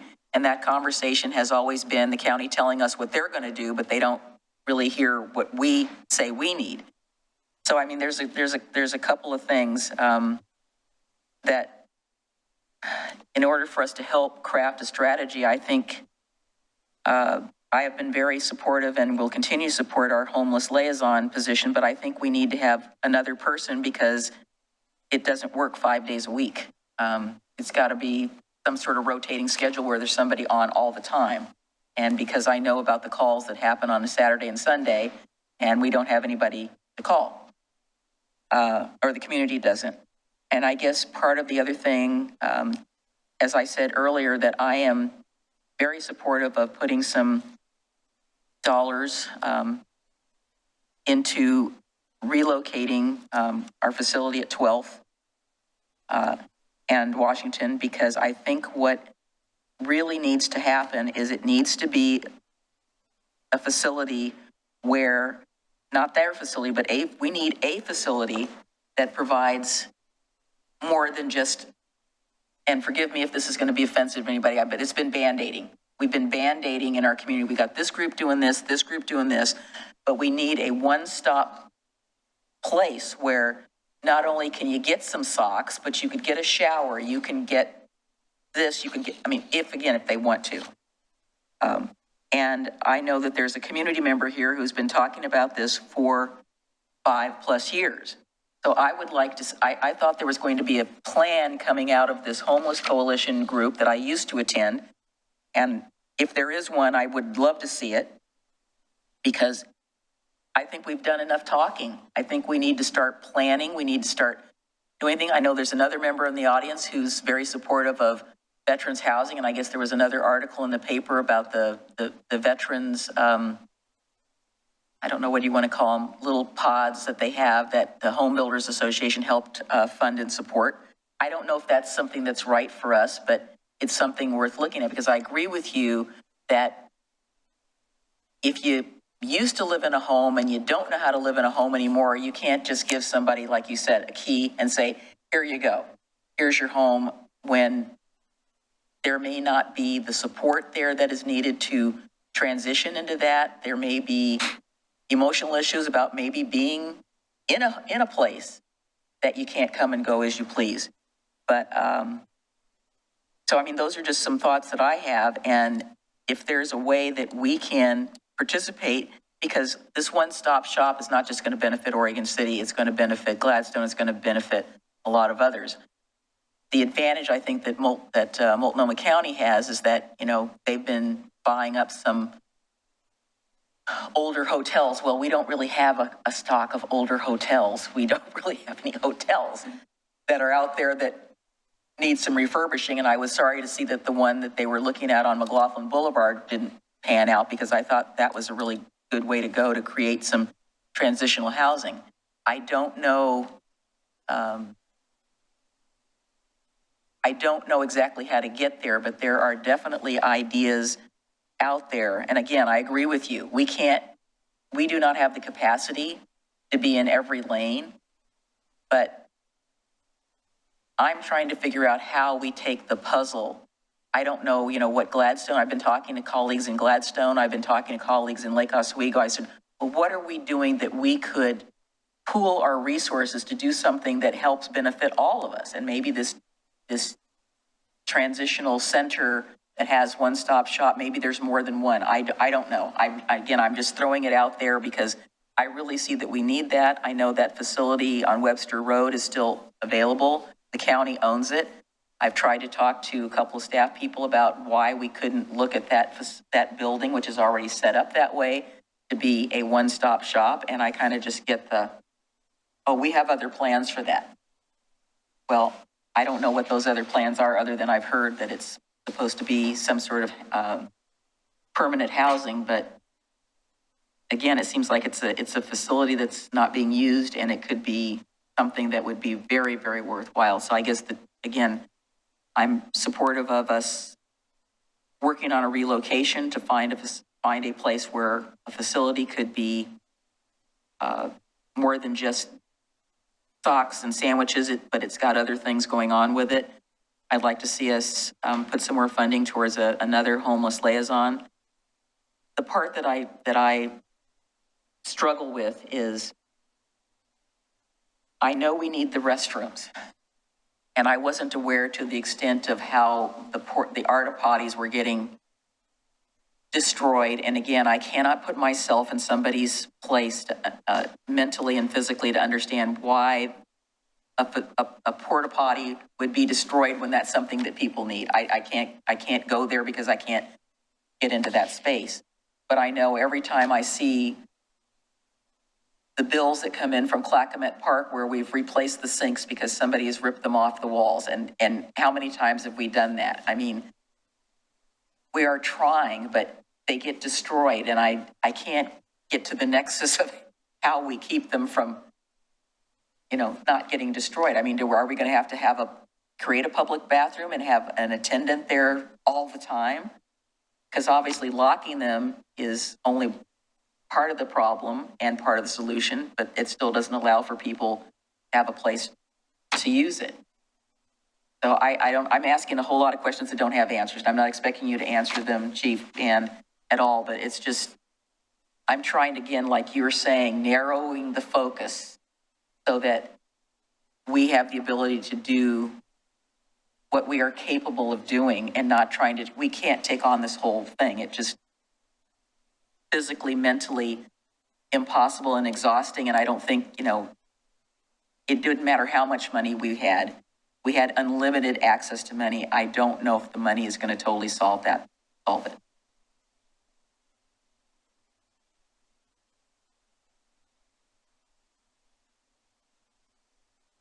Commissioner Smith or Commissioner O'Donnell, do you have anything to add? No. Oh, okay. Yeah, it's a overwhelming topic when you start thinking about how big it is and how many service providers are needed. Public restrooms, I agree with Commissioner McGriff. I think we've talked about them a little bit, especially for downtown. I do think they are needed. I think our Parks Department can probably provide some comments on how difficult it is to currently keep our parks bathrooms operating, and we seem to have an uptick of some destruction happening at our parks facilities. And I'm seeing that in our weekly reports and stuff, It's so. almost like, well, if nobody else, I want to use it, but nobody else can, and so I'll just destroy it. I don't know what that attitude is. So I want to say a couple things. One, I realize listening to you, it can be overwhelming and like, holy cow. And that's the thing, is it's so big. The closer you get to it, the bigger it is. But there's a lot of positive. I think the city's doing better than it ever has. We're more coordinated with all these partners who are in the room right now than we've ever been. All these people we're talking about, the staff that we have, we've done a pretty doggone good job. And so it's not, I don't think it should be a downer. And I think, again, I think that was one of my first things is we're not going to fix the whole problem. So as long as you know that we can't think about fixing things by thinking we got to solve the whole doggone thing, we don't. We're doing good things, and there's success stories. There's some people this last few months that we've gotten off the street that we've been trying, just tragic stories that we successfully have gotten off the street. Every single one of those little stories, every individual, every person who we've gotten into a home, that is a gigantic success. So on one hand, I get it's overwhelming, but on the flip side, we've really, as a village, we've really done some good stuff. So I guess my question is sort of in getting us to what is a strategy? We're not starting from scratch. So in terms of what our strategy is going to be, because we're going to put this on a website, those 2 lanes I talked about, those are things we're doing well. We're going to outline them clearly. So if anybody wonders what in the heck is Oregon City doing to address this problem, they're going to be able to go there and see what we're doing, the resources that we're using, and that will evolve as we adjust things. I think my question is, in terms of a strategy, what about lane 3? What about, do you want us to start looking at maybe restrooms? That's part of those first 2 lanes. I honestly, I don't know what we're going to come up with that isn't extremely expensive. But the importance of us sort of leaning it, like you had said, Commissioner McGriff, about waiting for the coalition, or everybody's waiting for somebody else to come up with a plan. So at some point, we need to start nudging and kind of, even if we're just talking to the commission, the county commission, about the importance of a plan and a regional plan. And if they're not coming here, then let's go there. I'll go there. I'm going to start talking to their staff and start going in that direction. And maybe we can get some movement. Maybe we won't get any movement, but at least we can ask. But where are you in terms of this strategy piece? Because this is part of the goal. And I don't know if you remember from the outset, I had talked about the fact that a lot of the things in terms of this strategy we're already doing. We just need to formalize it and write it down. So when somebody says, what are you as a city doing? And we're talking about budget things, we already know sort of the lanes we're living in. And this is 1 and 2. So I guess I'm sort of asking, do we have your blessing on lane 1 and 2 as those being strategies of what this city is prioritizing and doing and will continue to do and continue to do in the budget?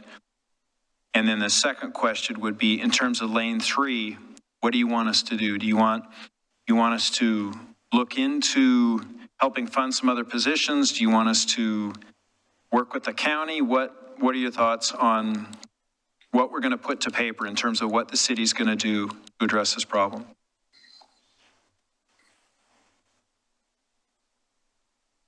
Sorry, my back is killing my back right now. I guess the thing we talked about some time ago was the only bathrooms that I know that have been successful are the one at Salmon Street Springs in Portland. It's the one that kind of go in. It's like looks like a little space capsule. The loo. They are expensive, but apparently they work, and they are working. I don't know, do they have used loos around, or there's somewhere. So, I mean, I think we need to look at we need to look at some kind of bathroom facility for sure. I still, and I've talked to 3 of the commissioners about why are we not having a conversation about needs of the communities? I mean, I'd like to know what does Gladstone need? What is Lake Oswego? I mean, you're talking to all these people. What do they need? Are there any common threads between all of them? Again, that we can, I don't know if the idea is pooling our resources, but yes, I agree. I think, yes, we need to do that. We've been talking about this since I've lived here. I remember supportive housing being proposed, and they wanted to put it all in Oregon City.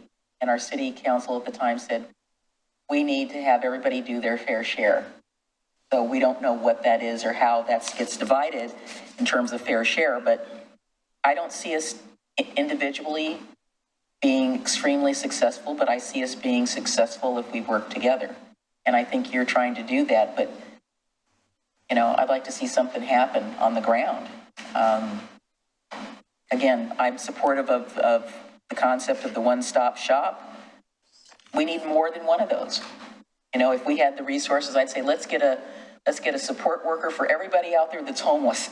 You know, everybody gets their own person, so they have somebody to work with. I don't think that's physically possible or financially possible, but yeah, so there's some things in lane 3 that we can do. Commissioner Smith? I'm supportive of the continued work that we've been doing in lane 1 and 2, and I guess I'm surprised that we're still talking about restrooms, but I know a lot of groundwork has been put into that, both from Public Works and Downtown Association, so I don't think we need to start from scratch on that. I think we need to reinforce that needs to continue and needs to be moving forward, and I know you know, that didn't come for some reason to the level of our goals sessions to the top degree or our budget, but it needs to in the next cycle if we don't figure out a plan before that. It has implications beyond just this issue in terms of public restrooms all over the city. So I think I think we need to talk about that in itself in many aspects of our community in terms of tourism and economic development and the homeless issue in itself.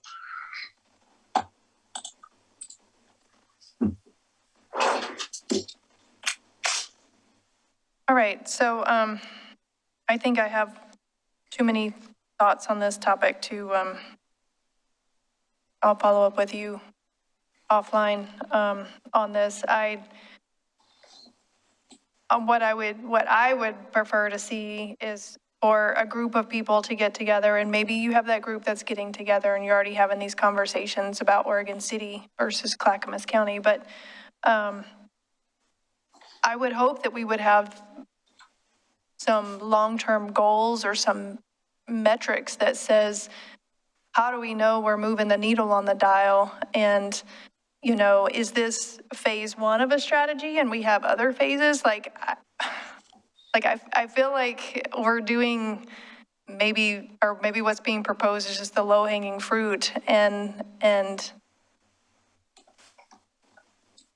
I don't want to be overly negative here. So, I would like to see, I'm hoping that the strategy gets formed up with a little bit more meat on it than just saying, well, we can only fund, you know, our budget's limited. And so therefore we're giving you 3 options and there you go, there's your 3. To me, that's not building an internal strategy. And so I'm hoping that our strategy can be a little bit bigger than that. And I can. How do we come up with that? I think there's people who are interested in having this conversation, and we get those people together and we have some meetings and talk about it. I don't think this is a one-time you show up at the city commission and say, what do you guys want to fund? And we'll do it. Ideally, like you said, we're not going to solve the problem, but you know, there's certainly there's a brainstorming session here of like, what are all the things that we could be considering, you know, like the worker programs, you know, there's probably other things we can do. I don't know, maybe I'm just overly hopeful or something that we can do a lot more than maybe what's feasible, but I don't know. Commissioner O'Donnell. Well, I've hesitated to enter this discussion, but I'm going to. The financial burden on any one city is beyond the capability of any city to deal with it.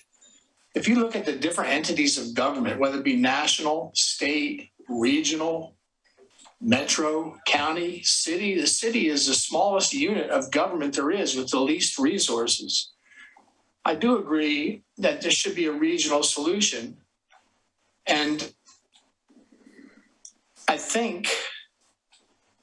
honestly feel like there's an assumption here that housing solves a great majority of the problem. I'm not sure that that's correct. I hope it is. But the elements of homelessness, and they have so many varied sources. I mean, if we were to look at our track record, if we were to take 100 people, how successful have we been? How many people decline help? I mean, how many people, if you look at a period of time like the Great Depression, when the government set up camps, you could come there and you could live there, but you had to comply with rules to live there and you had to contribute in some way. You have to have a clientele that's willing to do that. And I'm willing, if that's the situation, those people are capable of being helped. I think the idea, it almost has to be of a larger scale. I mean, I like the idea of a service center. I look at the short-term housing costs, $20,000 for one hotel room for 6 months, $40,000 for one hotel room for a year. And then I think about those of us that went to college and we lived in dorms. You know, what about a service center that involves dorm life, including some dorms for families? But to live there, you have to comply with certain rules. You have to pursue an education program. You have to pursue the gainful employment. You have to pursue job training. You know, those solutions, we just don't seem to come forward with a comprehensive solution. And meantime, cities like us, 36,000, are struggling, trying to hold the line with limited resources. I mean, we're about to look at something that involves $200,000 for street trees and lifted sidewalks, and we consider that a financial burden. I just think what we have to do is quit complaining to each other and make our voices heard at higher levels of government and just beat on them until they get in there and do something, get the funding and do something. But in the meantime, am I supportive of what we've done? I think we've done an exemplary job. With the resources we have and the funding we have, we've done an exemplary job. But we're just holding a line against a problem that's so immense that it needs attention from a much higher level with much more resources than we're capable of mustering. So that's my thoughts on it. Marl. Thank you, Mayor. Just a quick clarifying question. What are we talking about when we're talking about the lanes here? I'm trying to find that, and so I just want to make sure I know what we're referring to. Well, I think I was trying to illustrate basically the places, the lanes or whatever you want to call them, the areas of, because that really is what we get. We either get complaints from the community about what's going on. So what do we do to help the people who are complaining? And then we have the people who live here. Those are kind of the main two areas. Mm-hmm. The other aspect of housing is getting people housed. And I don't want this to sound whiny. I'm a police chief. I'm not a social service guy. So what I know and what we're trying to put together is through collaborating with other people and trying to put a plan together that is going to work for the people who are calling us wanting help, which is who I serve. And I say, I mean all of us. And then I also serve those people who need help in the community, the homeless people. Those are the main two places where I believe we as a police department We don't exist to take care of social problems, but that's what we're doing because that's where the complaints come in. That is sort of our realm. The third realm, lane, whatever you want to call it, this housing realm, that is so complex. And a lot of the things that, that you folks have said are the things that you think, well, why, they're all really expensive and they're all much more complicated. We travel to other cities that have so much money that have tried to address this problem. San Diego has 11,000 downtown businesses who all contribute money, partnered. They've got so much money, and you still see a lot of the same things that you see around here. So I only say that to just the expectation of that's what a ton of money and a ton of resources and people who aren't police chiefs who are putting a plan in place. So it's sort of a gut punch to sort of look at the complexity of the problem and how big it is and how are you going to mark success. And so we sort of mark success on a day-to-day basis and in these success stories of getting people housed. But it is an overwhelming problem. It absolutely is.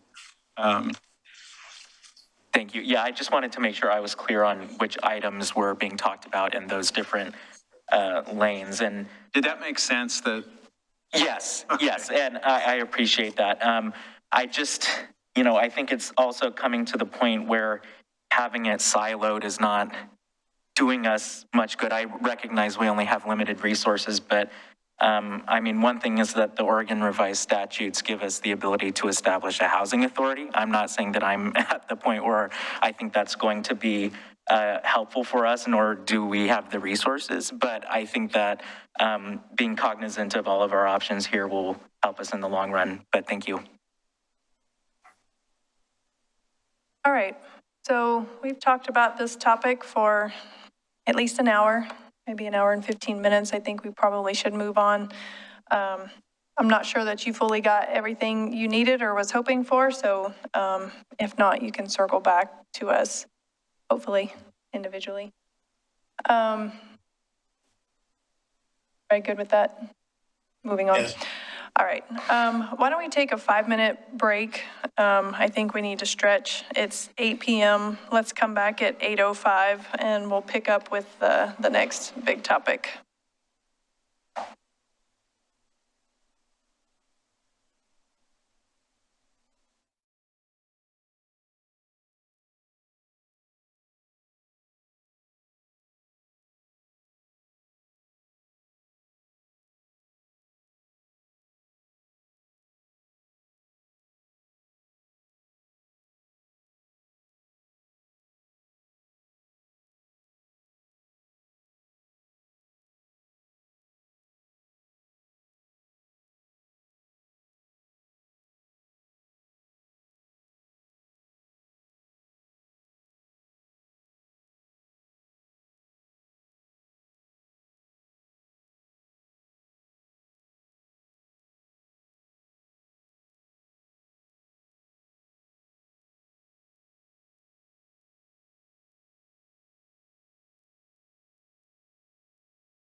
I turn my mic on, so I'm calling our city commission meeting back to order. This is our work session. We are going to pick up on our agenda with the Oregon City Sidewalk Replacement Assistance Program. Mr. Lewis. Thank you, Mayor. Take a break as well. I was trying to figure out how to transition that topic to this topic. There's a lot of perspective when you think about problems. I've been realizing how big a problem this is, and then I hear that problem, and I really kind of recognize this is not that. It's a big problem, but it's a easier problem to resolve. So, Well, you could say that the trees are homeless in a way, in a sense. yeah. Okay. Well, yeah. Okay. Thank you. So we've got everybody on. Thank you, commissioners, for taking the time. This is a topic that you've heard before, and we're bringing it back to you tonight. We provided in your packet both the version with red lines in it of the program and the version without the red lines, so that you could read it that way. We're back again. We were here with you on August, and the first thing you might have noticed about the program is the name change. So I've updated it to be the Sidewalk Replacement Assistance Program as opposed to the Repair Assistance Program. So for me, it was a little bit more appropriate to focus pretty squarely on replacement as opposed to what I think of as repair. I mean, concrete sidewalks are intended for a long-lasting life. They're intended to be permanent. And in our case, we've got a lot of those that are not lasting their intended life. And so, in order to fix those, for the most part, repair is not something that works well with concrete. It typically needs to be replaced. So I thought replacement made sense. For our audience who might not have heard previous versions of this, I wanted to go through a little bit of background. And then I'll go through really some confirmation about what we heard last time to make sure we got that right. And then at the end of it, we didn't get to the financing of the program, so I want to make sure we go over what I've proposed and see how that fits with what your expectations are, and then see if we can't land on enough direction so that we can bring this back to you in a form of something you can adopt in a regular session.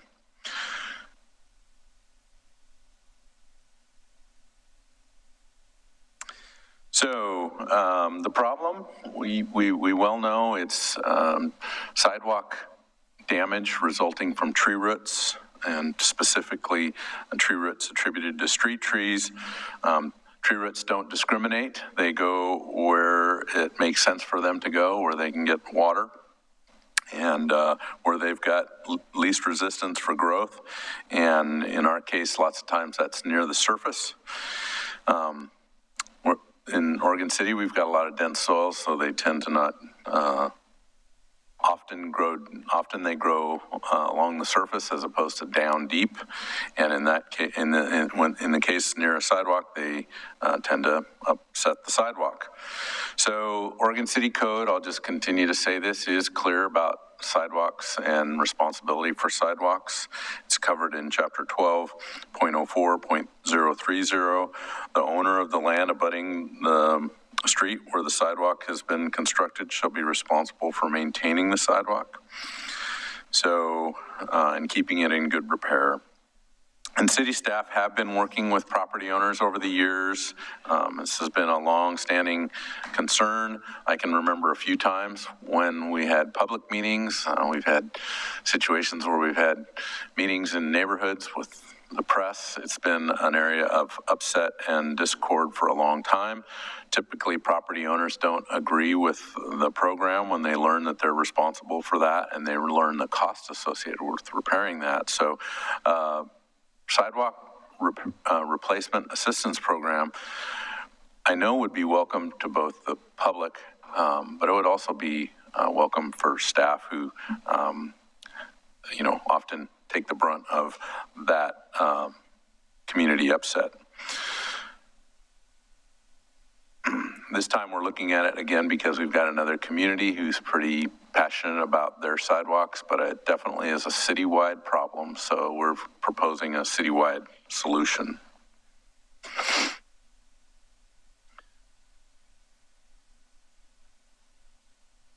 So the goal seems to me to be pretty straightforward. It's assisting property owners that have damaged sidewalks. Damaged sidewalks as a result of street trees, so that seems pretty straightforward. As I said before, while it's been raised this time around by a particular area that we've been pretty focused on looking at, it's definitely a citywide problem. We have these sidewalk upsets throughout the city. I heard from you that you wanted a test program. So in part of the documentation, I've actually called it a test program. The idea there was to, let's try this out and let's see where it goes. I have, my belief is it's going to be very successful, maybe too successful, I'm not quite sure, but I think it'll be very successful. But I'd like to see if we can't run it for a little while, figure out some processes for getting them approved, inspected, all those kinds of things that we normally do anyway.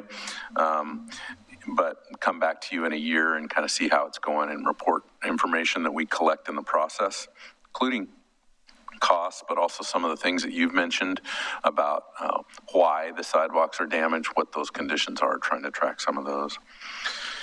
And then if you don't recall, we didn't get around to funding, but in this program as presented, I've suggested $200,000 during that test period to see how that goes.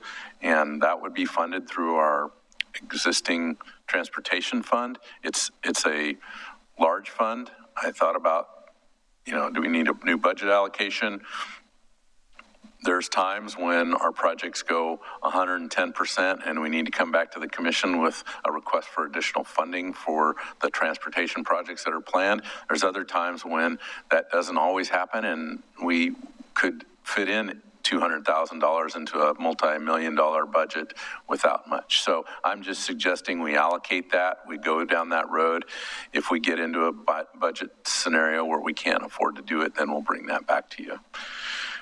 So this program would be funded through gas taxes, through the recent vehicle registration fee funds, and through the pavement maintenance utility funds. And I think all of those have that kind of flexibility that allow for that kind of spending. Payment, let's see.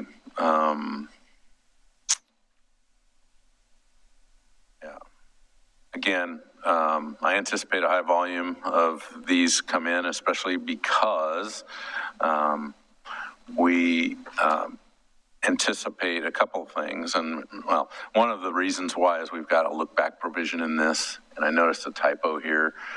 It's really applies to that retroactive coverage. So the first, let me jump up to the first bullet: sidewalk damage resulting from street tree root damage. That was one of the conditions that we agreed to at the last meeting, was that this would apply for sidewalk damage as a result of street tree damage, not necessarily because of, a structural failure that's not associated with the street tree, or surface failure that's associated with, early, if it wears out early, or if it's been there a very, very long time and just wears out because of that. So this is specific to tree root damage. We talked a little bit about land use coverage and the fact that the program should apply to not only residential, but the non-residential properties as well. So we've incorporated that into the program. This retroactive coverage is what I was talking about with regard to a look-back program. And my thought there is, I considered a variety of things. 2 years is typically a norm, and well, there is no norm here. But we often, 2 years seems to come to mind. And I thought, well, we've got permit information that goes back actually further than 4 years, but I thought 4 years would be a responsible number.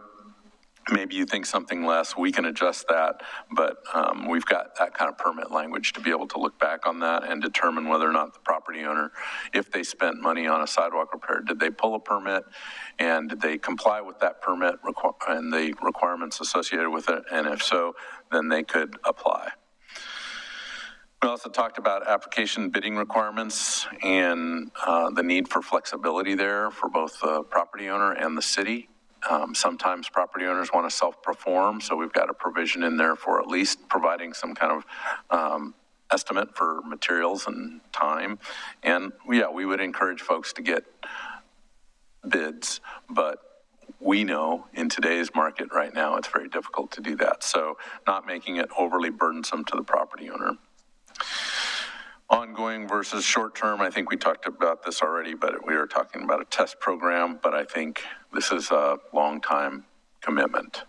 And my hope would be that over time, and I'll raise the question again, having more resources or the right staff for tree management in Oregon City is a definite need, and that's the only way we're going to get in front of this. We do have some other things in place, root barriers, wider planter strips, appropriate tree types, those kind of things that will help. But I still think someone with the right resume that can help us as a city with our urban forestry canopy is critical. But again, I still see this being a long-term program, hopefully not require $200,000 a year. And then the other piece that I wanted to, and this kind of relates to the renaming of the program, but sidewalk grinding, as we've seen through correspondence, more recent correspondence, is an effective treatment. If the tree is, if the sidewalk damage is small and they get to, they deal with the tree at the time, and it's really the corrective measure can be a wedge grind of some sort. No doubt we are permitting that, allowing that, encouraging that, all those kinds of things. I just felt like this program and that $200,000 to try and get it to go where the most damage and the most costs are at, especially given our code. To me, sidewalk grinding is something that is more affordable and should be an expectation of that property owner. So focusing our program, as I've drafted it or as I've proposed it, on sidewalk replacements instead of something like grinding that feels a little bit more like a repair. It's the closest kind of repair you can get to in terms of concrete, in terms of sidewalk. So I shared a fair amount of numbers. I've kind of simplified that to what we were talking about before, which, and again, we're sidewalk only. I recognize trees are a big part of this, and we need to get back to trees, but I was trying to stay pretty focused on sidewalks at this point in time. So I envision a follow-up program that's going to look harder at trees and the tree element of this problem, or tree, removal of the tree.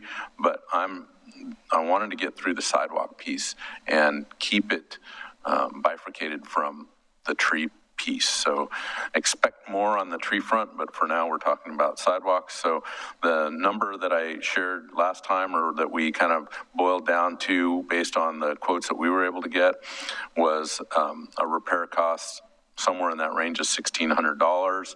We also talked about a kind of a group rate for group permits that was about a 30% discount. And then we shared with you a lot of information about what other jurisdictions have in the way of sidewalk assistance programs. I think those numbers reflect some tree mitigation as well. So I think there was that their programs weren't necessarily specific to sidewalks, but in this case, that's what I'm proposing we do now. Try to get this sidewalk thing over the hump and in a place where we can kind of help. Right now, we're holding off on enforcement of damaged sidewalks. So I know we need to get moving on that.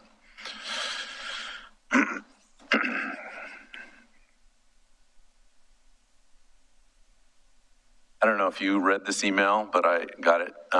And I was most impressed with the pictures. I don't think I'd ever seen, I've seen tree roots, but seeing them in a clump like that, just kind of pulled out of the ground was so I don't know if I was impressed or discouraged by the pictures, but the email, I read it. I'm assuming you guys read it as well.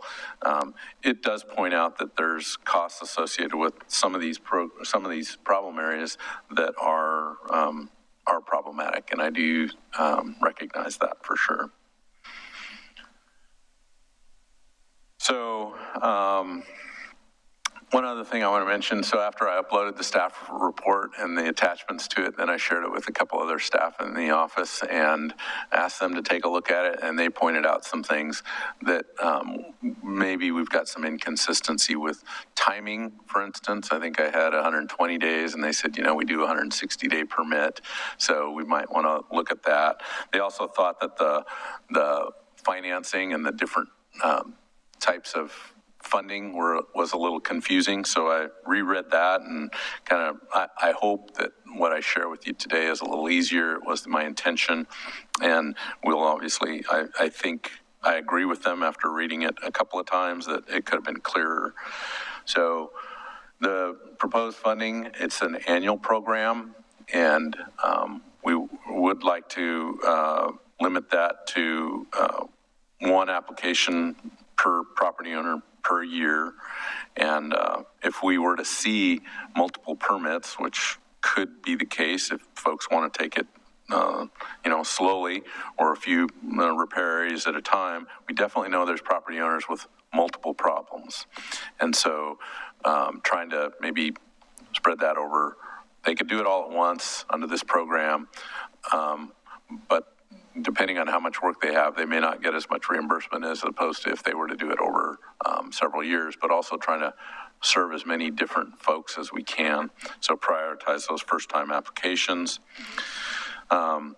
Again, this is an assistance program. I didn't necessarily get that the expectation was that this funding would pay the total cost. It was more of an assistance program. So there may be costs, and I think that email that we got today from yesterday, I guess, from the property owner in Trailview, and they had quite a few costs associated with the work that they did.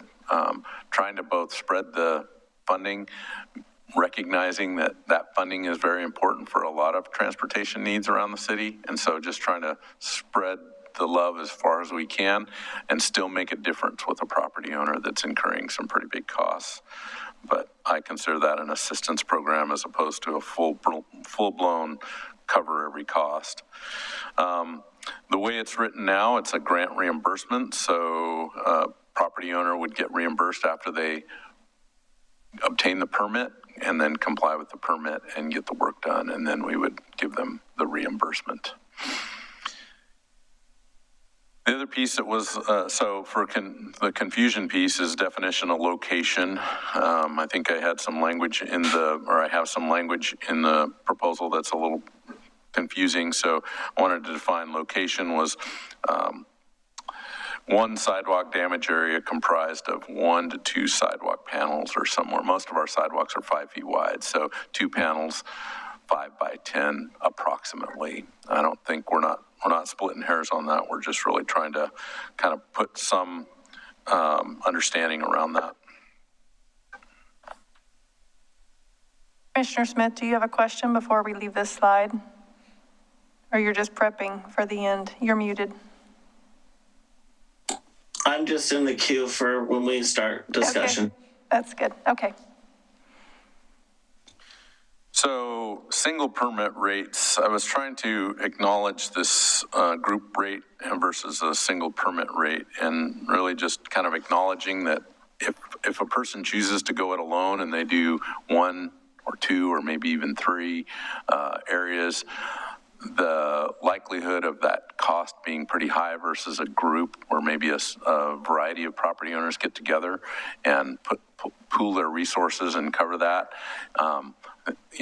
We saw in the numbers we were looking at, 20 repairs, for instance, probably saw a 30% discount. So I'm just trying to acknowledge that both the property owner would see that discount, and so our assistance program should reflect that discount as well. So single permit apply for an individual property with up to 3 replacement locations.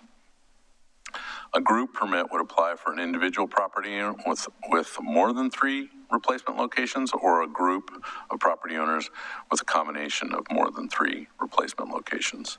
I don't think that was very clear, and that's my shot at it. I'm trying to not only keep it fair and appropriate based on what we're seeing as costs, but also keep it simple, so that we're not confusing it any more than it's already confused. And then the grant rates I'm suggesting is $1,200 for each location for a single permit. So if a property owner applies for a permit for 3 locations, they would see a maximum grant of $3,600. If it was a group that was pursuing that, and they got several locations, they would see $900 per location. So that's possibility number 2. And then limiting the maximum grant for any single permit application at $4,500, which would cover the first 3 at $1,200, and then the next one, I want to say is around $900. So that's I came up with the $4,500 by saying, well, if there was 5 locations at $900 a piece, they'd get that $4,500. Those numbers can be flexible. I'm trying to, again, I wanted to keep it pretty simple because my staff were, as they read it, they thought it was confusing the way I'd put it together before. So numbers aren't necessarily different than what's in here. It's just clarity around that. So other than that, I'm interested in your feedback and guidance, and we will act accordingly. Okay, Commissioner Smith. One of my questions is, being this is not the first time this issue has come up in the city, did we go back and look at what relief or what help we gave to property owners that came to us in other subdivisions that had the same issue? And what I mean is the issue where the city told them to plant certain type of trees, and they did, and it affected the sidewalk, and then those trees got removed from the planting list. I remember this happening in multiple other neighborhoods, and I know that we worked with some property owners to help them out. Did we look to see how consistent this new process is compared to what we did before, and in terms of equity?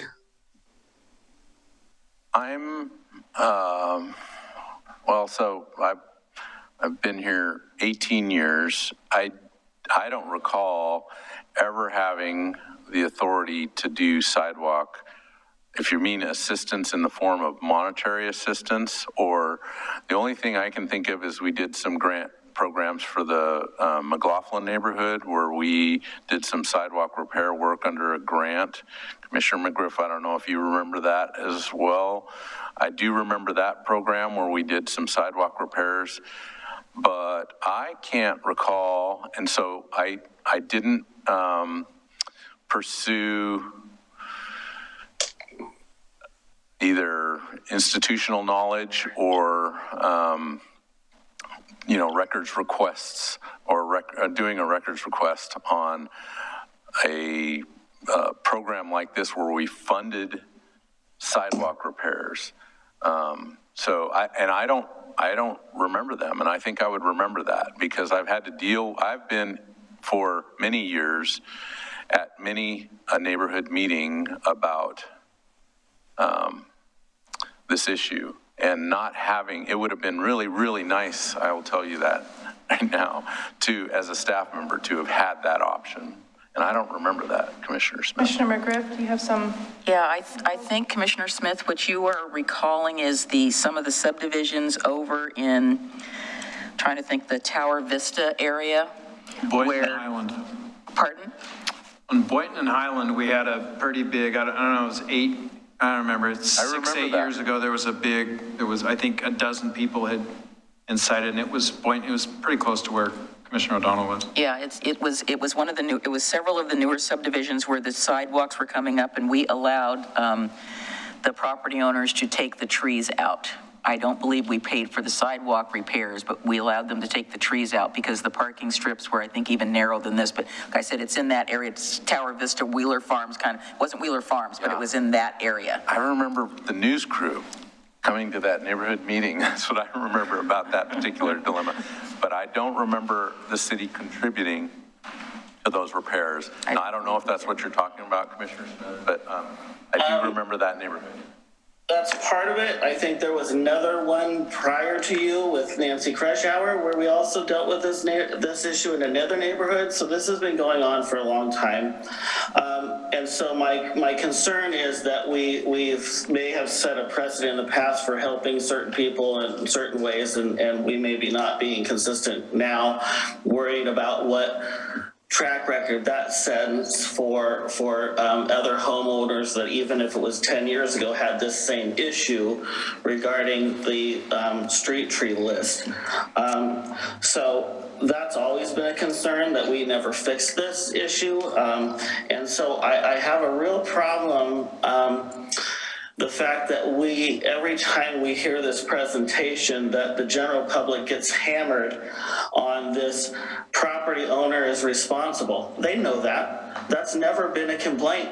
Actually, what has come up mostly is we know we're responsible, but don't you think the city should be sort of responsible when they told us to plant these specific trees and then later took them off the street tree list? That's the issue. So I see a huge difference between someone that plants a tree that's on the list and 10, 20 years later it rips up the sidewalks and the tree's still on the list because it hasn't been a major problem. That's different than specifically telling neighborhoods to plant specific trees. And then as soon as that becomes a massive issue, meaning multiple houses in the same neighborhood, and we remove the tree from that list because we know it caused problems, and then say, well, it's your problem. Commissioner That's Smith, a whole different thing. we didn't tell the neighborhoods to plant the trees. These were requirements for the person that did the subdivision. The neighbors didn't plant them. So this is something that was required as part of a land use subdivision approval. So it was developers who planted the trees, not the neighbors. Doesn't matter. Well, Same point. it does to me because you're saying that the neighbors planted the trees and they did not. The neighborhood. Yeah, okay, you didn't say neighborhood. I heard the word neighbors. So Centrix, I believe, was mentioned by Mr. Guile as a developer, and I don't know who all the others were, but these were requirements of. Oh, when you're done, so I can finish because your hand hasn't gone up yet. We don't have that on our computers here, as you know. You have your actual hand. Okay, time out. Continue, Commissioner Smith. The point is, the city told them to plant trees. So when we look at the certain stipulation for how much money we're willing to disperse for these grants, there should be a whole separate line item for people who had trees that lifted their sidewalks that were later removed from the tree list. That's the first thing. I also question going back 4 years. I think that's in order. I think that 4 years was chosen so we don't go back enough to those other neighborhoods that had the same problems.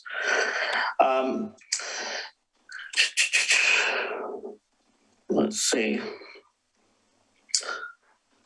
Anyway, I think that's about it. I think we have to have a different tier for those situations where we know that the city was semi-responsible for the problem. So my question is to Ms. Turway or Mr. Lewis, do we know, have you done a study? I know you, in previous reports, you talked about different years in which the tree list changed, and we could probably look and see which neighborhoods or subdivisions were built in certain timeframes. Is that analysis been done so that we could, or is that possible with the data that we have so that we could try to satisfy Commissioner Smith's concern? We have not done an analysis for all the subdivisions in the city and which street tree list they were subject to. I do also want to just note that our code allows for other trees that aren't on our street tree list, provided that, an arborist or some professional signs off on it as well. But no, we did an analysis for the 3 subdivisions in Park Place to identify how those trees were in relationship to the street tree list and if those trees are still on our list today. But we didn't do a citywide analysis for all the subdivisions in the city. And for the analysis of the 3 in the Park Place,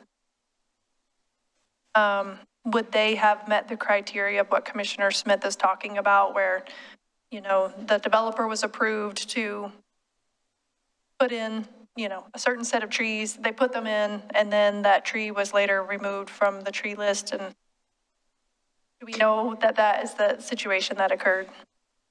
That does appear that that was the situation for 2 of the 3. And then we had, I think, a landscape architect sign off on the other 1 or so.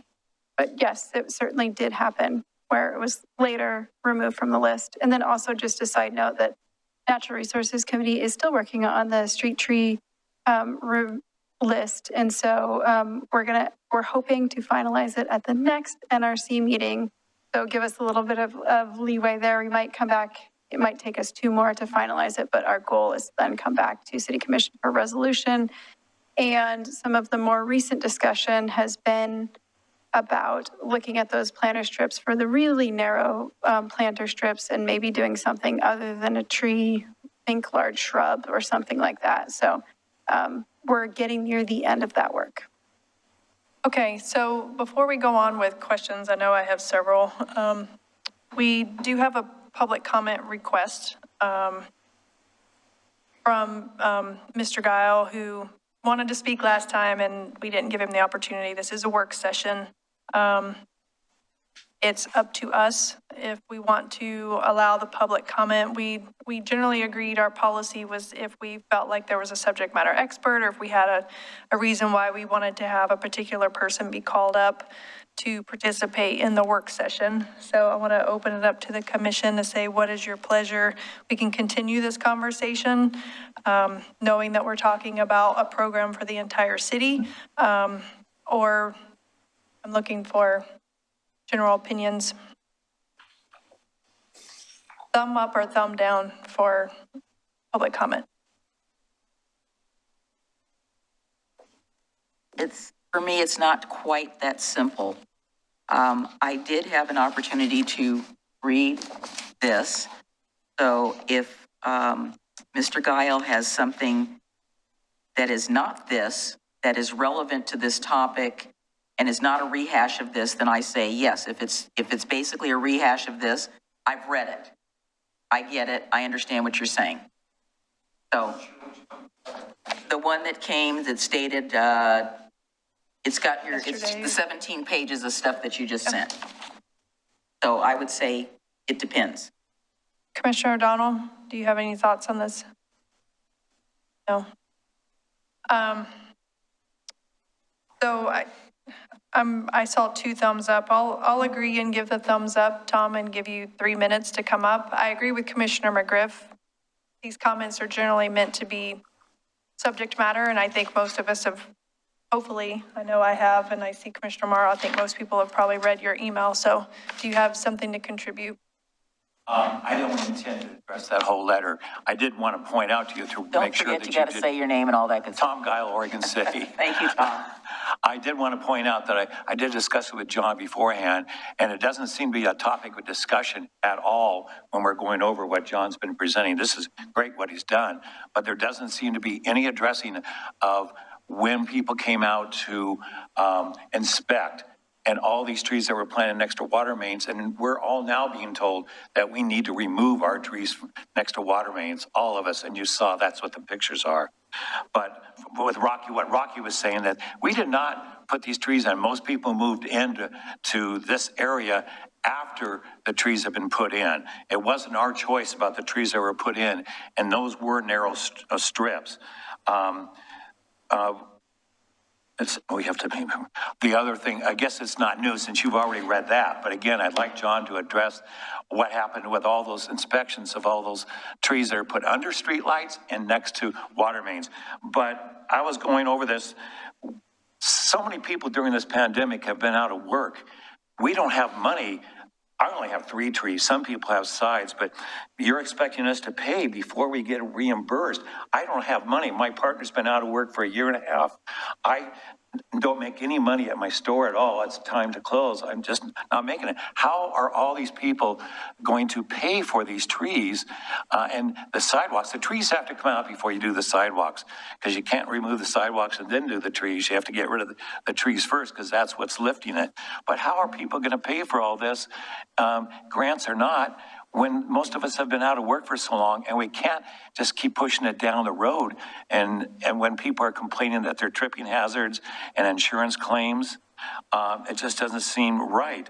And you had talked about sidewalk grinding, but you know, John, in front of our house, the sidewalk grinding wouldn't work as long as the trees are there. The trees have got to come out, because they're what's lifting the sidewalks. So grinding it, they're just going to continue to go up unless we remove the trees. And so again, the egg before the, what came first, the chicken or the egg, or whatever that thing is. We just need to do something that's a little bit different than that. You did say 1 application per year, but priority for the first year applications. So if someone had 3 trees, or some of these people like Jan Grady, who was here last time, there's several side lots in Trailview, and that they have 6, 7, 8 trees that wrap all the way around. And I don't know how they're going to do it. They're retired too. I'm sorry? Are you saying he's on a corner lot? Corner lot. Is he on a corner lot? Lots, yes. Okay. Trailview HOA makes us responsible for the side lots. Was that my 3 minutes? No, 13 seconds. So I just keep seeing, you saw it in the newspaper, there was permit fees for a problem that residents did not create. This was not our problem. I do know, I did talk to Damon, maybe there was a neighborhood that threatened a class action lawsuit, and Nancy Kreschauer was the one that helped with that situation. Our neighborhood is now looking into it, and I'm going to probably put in the paper, into a class action lawsuit if something better can't be done when we had no control over the sidewalk width or the side trees that went in. So I just have to ask for your help. That's why I've been sending these letters. That was a lot of work to go and take all those pictures and put all the addresses to them, because I wanted to prove a point that somebody didn't inspect this properly. And that's not our fault. That is the city or their inspector's fault, not ours. And why are we being stuck with it? All right. Thank you, Mr. Appreciate McGowan. All right. So, Mr. Lewis, Mr. Gile also brought up inspections and nearness of trees to water line mains. Can you provide some insight into those comments? So we are looking harder at how we do those. There's past, you got a subdivision that usually does not include. So the subdivision includes curbs, gutters, catch basin. It might not even have the driveway cuts put in it. So then the developer comes along. They've got a surety that they usually submit to us. Build the home. They establish where the driveway is going to go, where the garage is going to go, and where the, and then as they build the houses, they build out the sidewalks, which include the planter strip, and they're obligated to plant the tree. So and we've got a long history of this where those trees, we don't necessarily watch them go in, because they go in, you know, maybe within a period of 1 to 2 years after the subdivision's approved for construction, after we're done looking at that. Usually what happens is at the end of that 2-year warranty period, there's a process by which Laura's department goes out and they look to make sure all those trees are in, or the number of trees that were accounted for on the 30 to 35-foot spacing, whatever spacing works for that particular subdivision. And then they determine whether or not they completed all those. And if not, they'll tell the developer they needs to adjust. But watching the tree go in the ground, making sure that, you know, we've since added root barriers. We're realizing that that's, you know, really somebody should go out and look at that. That's yet another inspection. That's another trip out there. And so, you know, one of the things that we're talking about now is, do we require the developer at the time of the development approval to actually include the sidewalk, the planter strip, and the street trees as a condition of their approval? And that way we can do a better job of watching those trees go in. We don't do that now. That's not, it's a condition of the 2-year maintenance bond. They submit a bond for it now. So they say it's still an obligation for them, but lots of times these developments or developers, they use that whole frontage to, you know, encroach upon their site to build their home. They may not know exactly where, you know, so now we're thinking in order to get that to happen, we need to know exactly where that footprint of the house is. Where's the garage going to go, right? And force those decisions early. They haven't had that obligation in the past. They've always had this obligation to build a garage and, you know, front door, obviously, but not necessarily spot where that is at the time of the development approval. They may have a buyer that says, oh, I want the garage on this side of the lot as opposed to on this side of the lot. So we've allowed that flexibility. If we're going to move forward with a program where we require the sidewalks to be built, that's another, you know, they're going to cross it with equipment, grading equipment, all those kind of things. It makes more sense to have that built later, and that's why we've done it that way. But because of this particular problem, we're rethinking that. And so I don't know if Laura wants to add anything to that, but.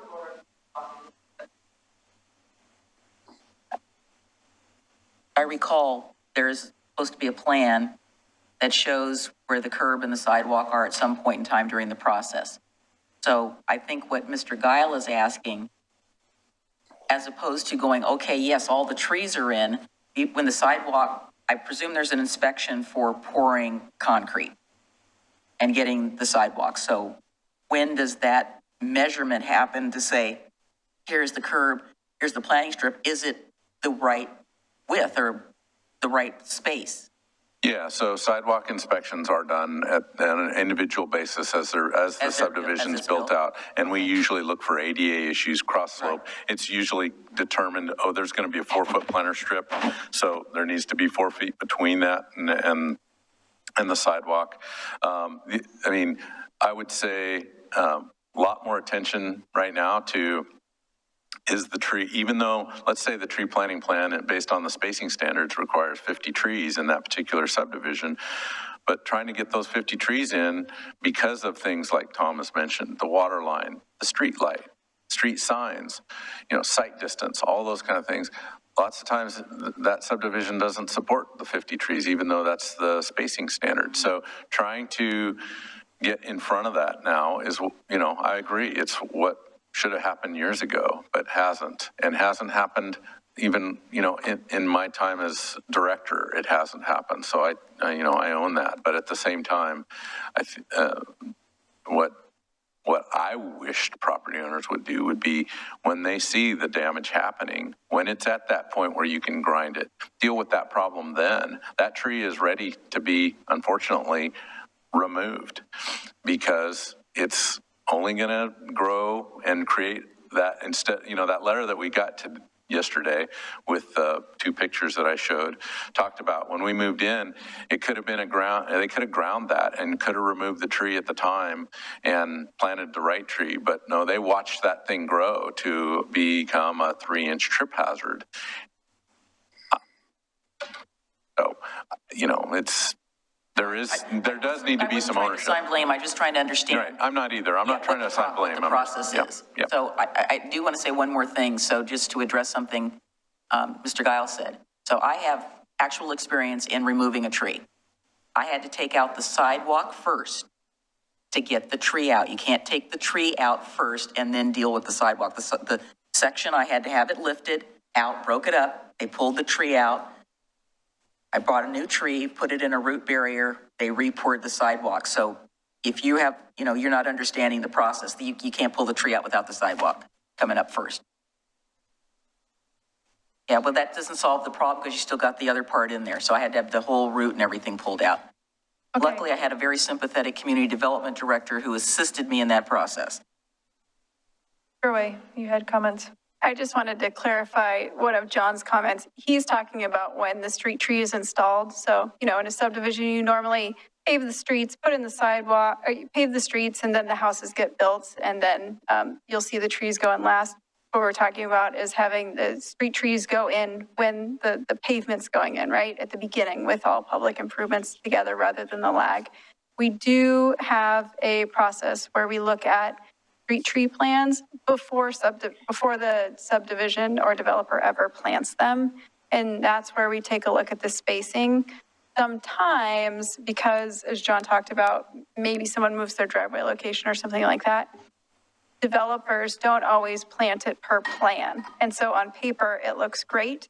And then like Abernathy subdivision, we go on site to do our inspection and we're like, you got to get some of these trees out of here. They're not in the right spot, underneath a street light or blocking a sight distance. So that's where the idea to front load the trees came from, which was to help solve that and then also have inspectors on site to watch the planting.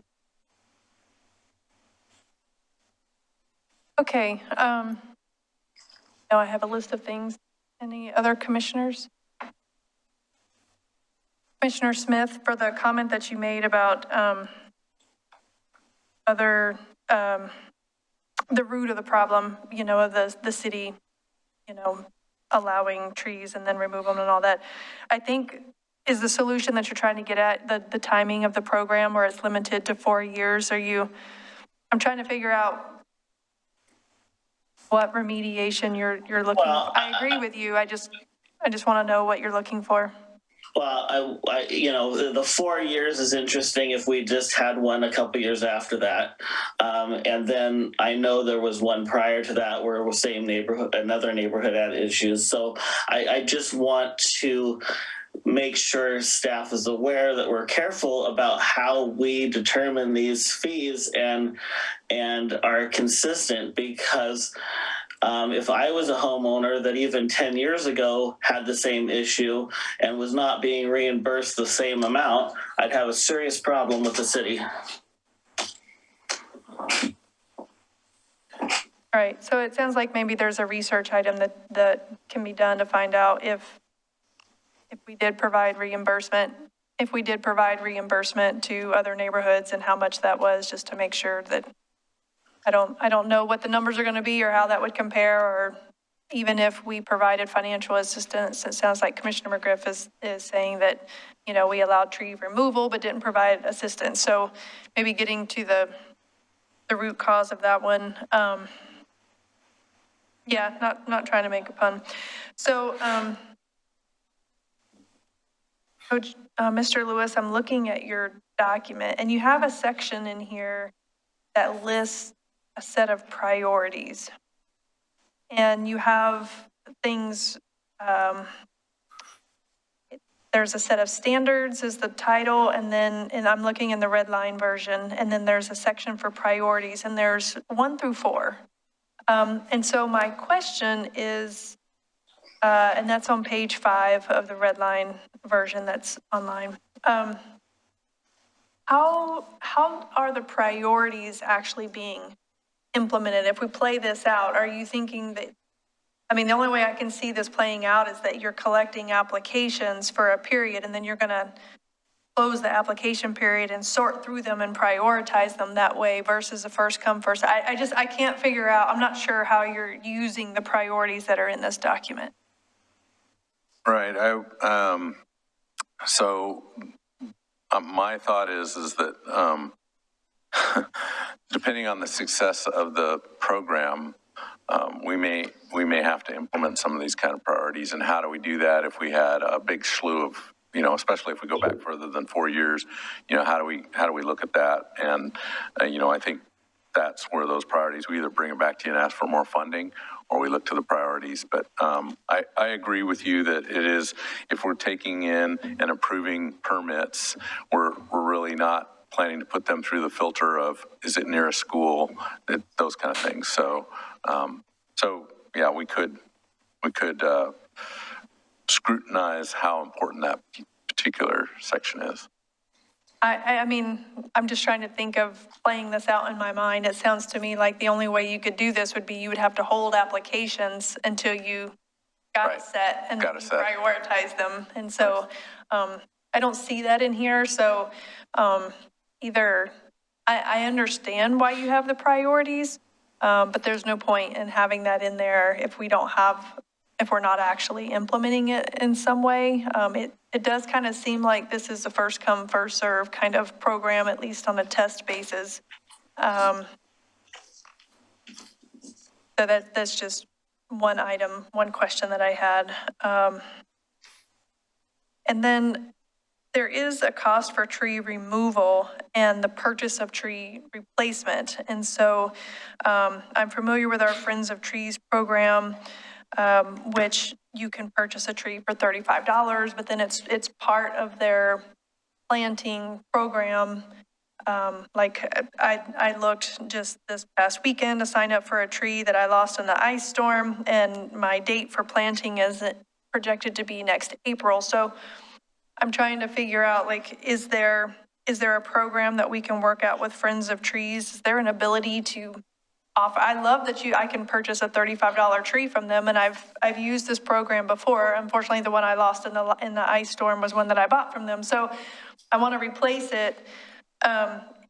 Is there a way to provide this more economical tree replacement program to others without waiting on Friends of Trees to plant it? Like, could they help us in that regard? I don't think so. They only plant certain types of year and you kind of have to wait in line for your planting. But what we haven't done really is extend the Friends of Trees options to people in code enforcement or who have removed a tree. I think the thought behind Friends of Trees was to get more canopy, not just to replace existing canopy that was removed. But we could make that policy call. We have reserved maybe like a handful of trees a year. And for people who've been in code enforcement who are just severely low income or like some very unusual cases, we've allowed them to fall under the Friends of Trees program. But for the most part, we could make the policy change today to extend the Friends of Trees program for a $35 cost to those in code enforcement, as well as we also see issues when someone removed a street tree maybe 15 years ago, and there's maybe been a couple property owners, and the person there doesn't know sort of what the citation is about or what's happening in that code enforcement. So we could make a policy call if we want to use that Friends of Trees of money. We know that we have a big large funding allocation because of the ice storm. So we're still looking for people to help fill it. So if you would want to, we could make policy changes tonight if the commission wants to. Do you think that's a good idea to extend the program? Well, it sounds like for what you're talking about, Mr. Ray, it's money that's been set aside to try to help recover from the ice storm. So you're saying right? Is that what you're saying? Yeah, our general Friends of Trees, anyone could sign up. And then also one of the ice storm recovery money was to allocate a large amount of money, $200,000 towards the Friends of Trees program. And then if someone had a tree that they had lost in the ice storm, then we'd push them into that program.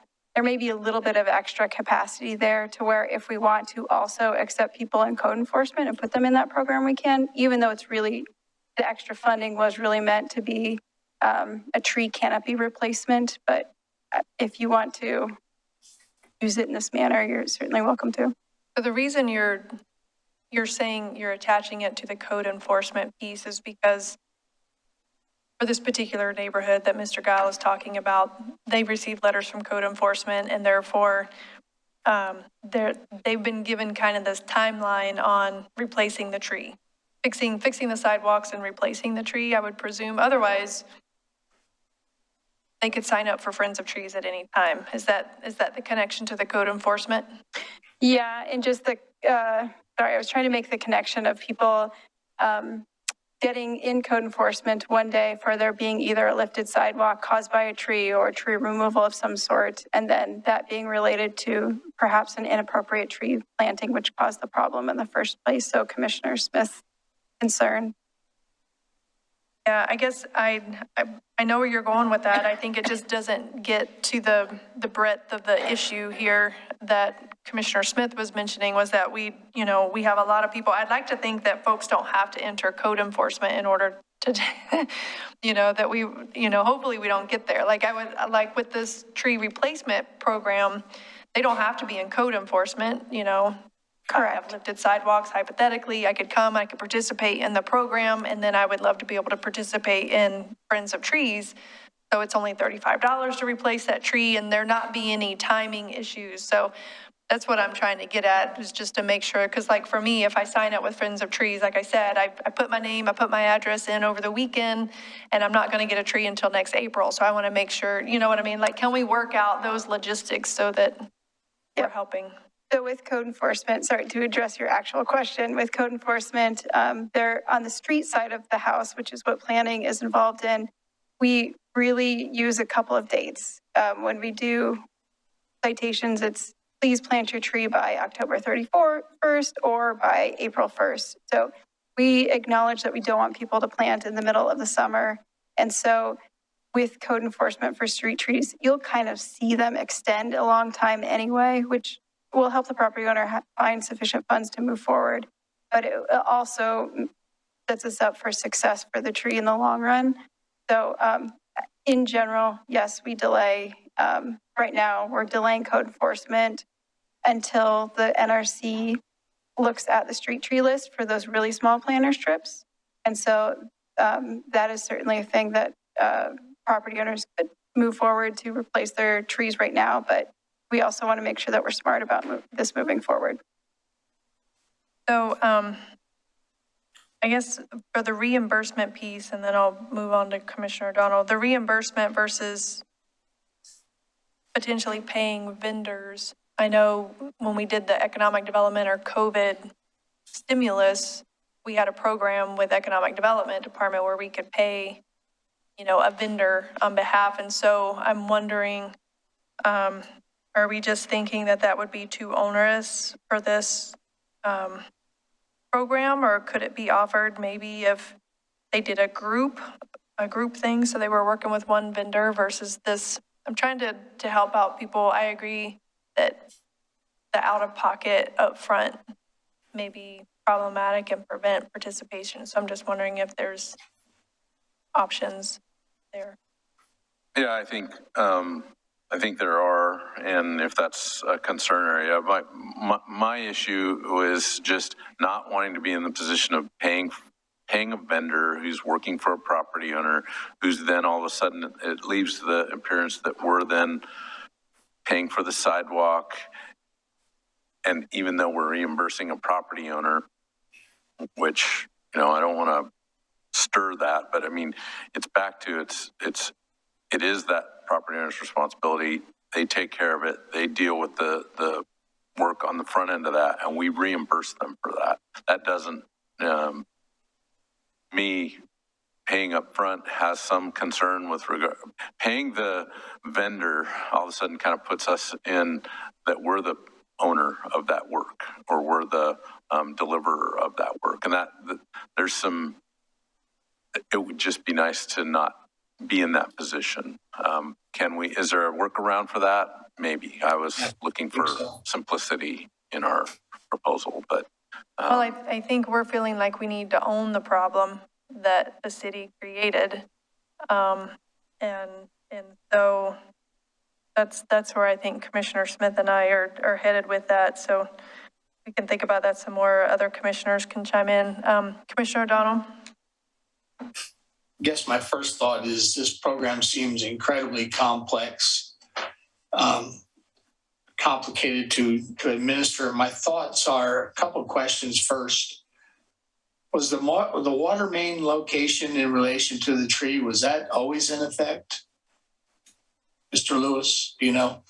I don't think we're talking water mains. I think we're talking about water services. Okay, water services. Yeah, it's water services. So the water services go in with the development, and there's a meter box associated with them that is often in the planter strip. Why these trees got planted so close to a water meter box, that wouldn't be a standard that we would want to happen today. So So was it prohibited back when? I don't know. I don't think that standard existed. I think it was put the meter in with the development. We get the development approved, and then at some point in time, the developer comes along and planted the tree. And when we went back to look at the count, at that time, we're not looking for distance from a water meter. Yeah. So under this program, is the permit a no charge permit? No, I haven't proposed it that way. I didn't see that either.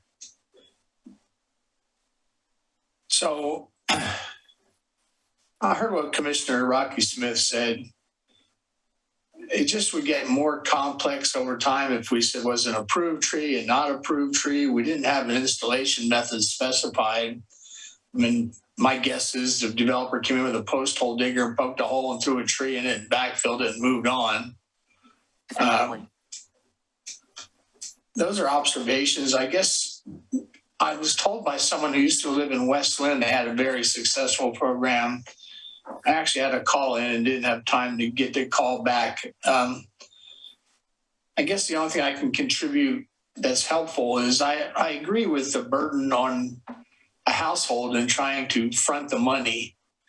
And I understand what you said, and I don't want to get into the business of making loans, but is it possible to issue like a letter of credit to the homeowner that he could show to the contractor that says, in the event you complete this work, I stand to receive this money from the city. Now, I know you want to put the homeowner in that flow, that transactional flow, but a letter of credit is something that could possibly work. I just also think, say Park Place as an example, say they went in and said, we've got 40 trees to remove, and they handled it as a whole neighborhood. It might get an incredible rate and get some efficiencies and cost efficiencies that would make it easier to do. I am sorry that I never got the chance to call West Lynn back because I heard favorable reviews on their program and did not understand the specifics of it. But I think the letter of credit might be a way to get around the burden on the homeowner to have to front the money, which they probably can't. That's my rambling contribution. Thanks. All right, so do we have any specific direction for Lewis on the proposed language that he brought forth to us tonight?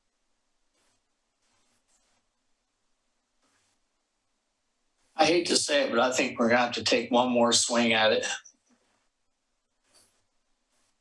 I think so too.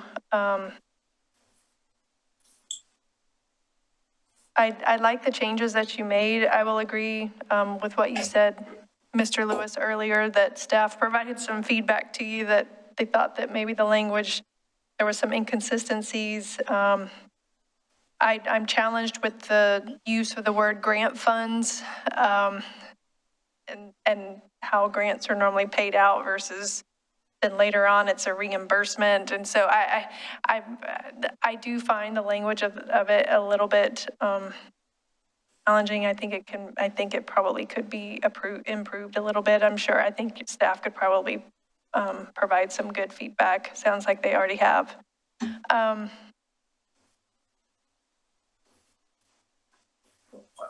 Madam Mayor, what did you think of the letter of credit concept? Well, it'd be interesting to talk to maybe some of the vendors who do the work to see if they have any ideas, or maybe talk to James Graham.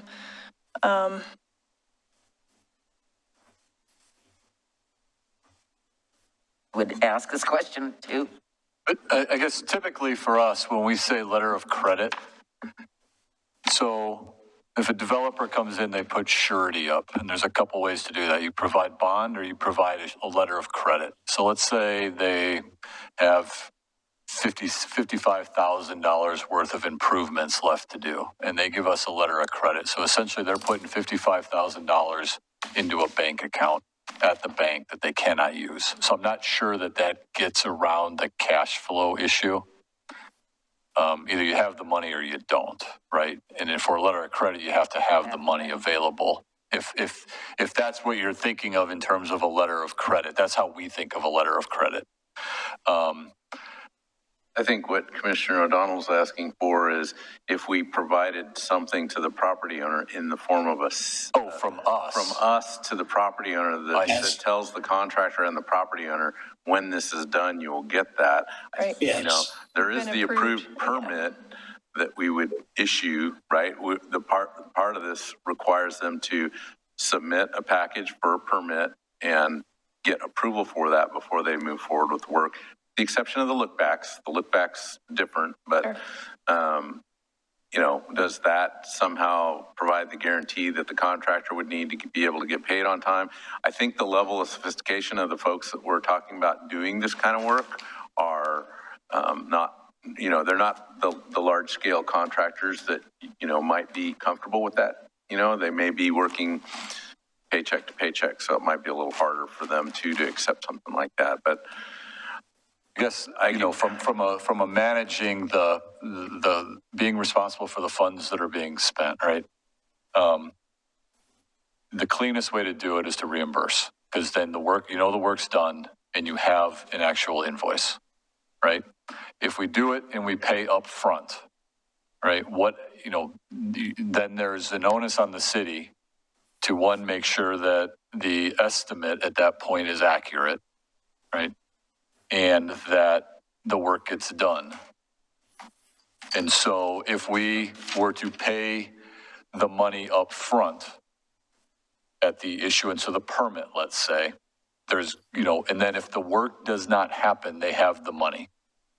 So then do we go to collections? Do we go to code enforcement? Do we lien the property? Right. So, I mean, there is risk associated with that. And I'd really prefer not to have. That wasn't what I was thinking. I wasn't thinking pay up front. I was thinking more of a partnership with vendors where the homeowner, the property owner is paying for their portion, and we, through an approved permit process or whatever, can show that we are contributing $1,200 or $2,400, and that when the property owner is paying, we're also paying, but that's assuming that they're willing to do the work, I guess. Yeah, you've got an issue of, you know, let's just say that it's a $5,000 job. City's going to pay $1,200. There's some type of a document that shows the city will pay. Work gets completed, invoice comes due, we pay the $1,200. The remaining $38 is outstanding on the property owner. I just don't know if that opens us up to liability. You know, you're having two invoices cut. You know, it does raise some issues with the grant program. Yes, you know, in those situations, it's quite possible when we did the economic development that people came in and showed us what they owed, whether it was rent. It wasn't necessarily that they hadn't paid that rent already, right? Some folks may not have paid that rent or that utility bill, or they may have just been getting reimbursed. So it's a little bit different. We didn't get into that type of specificity, as I recall. I'd have to go back and check, but I don't think it was just bring us your unpaid bills. It was, this is what we will provide assistance for. Right, and we just paid the vendor. So, I mean, you lended a certain amount of trust that people asking for money, which this was COVID, this was extenuating circumstances. So we were willing to do that to help our business community. And so we're kind of in that same, walking that same line. We could work on, and I mean, I haven't talked a lot to Matt yet about how this program, but I mean, the efficiency at which we turn that around, it would be great if the folks that were doing the work were, you know, now we're talking about 180 days, giving them that time frame to get the work done. So, you know, the idea of a draw just doesn't work very well. But if we knew, look, your work is scheduled for this week, we'll start the processing of the check and have it sitting in the cash box so that when the work is done and we've validated it, which shouldn't take more than a couple days, you get your payment. Again, these, I know that folks are in many cases hurting, but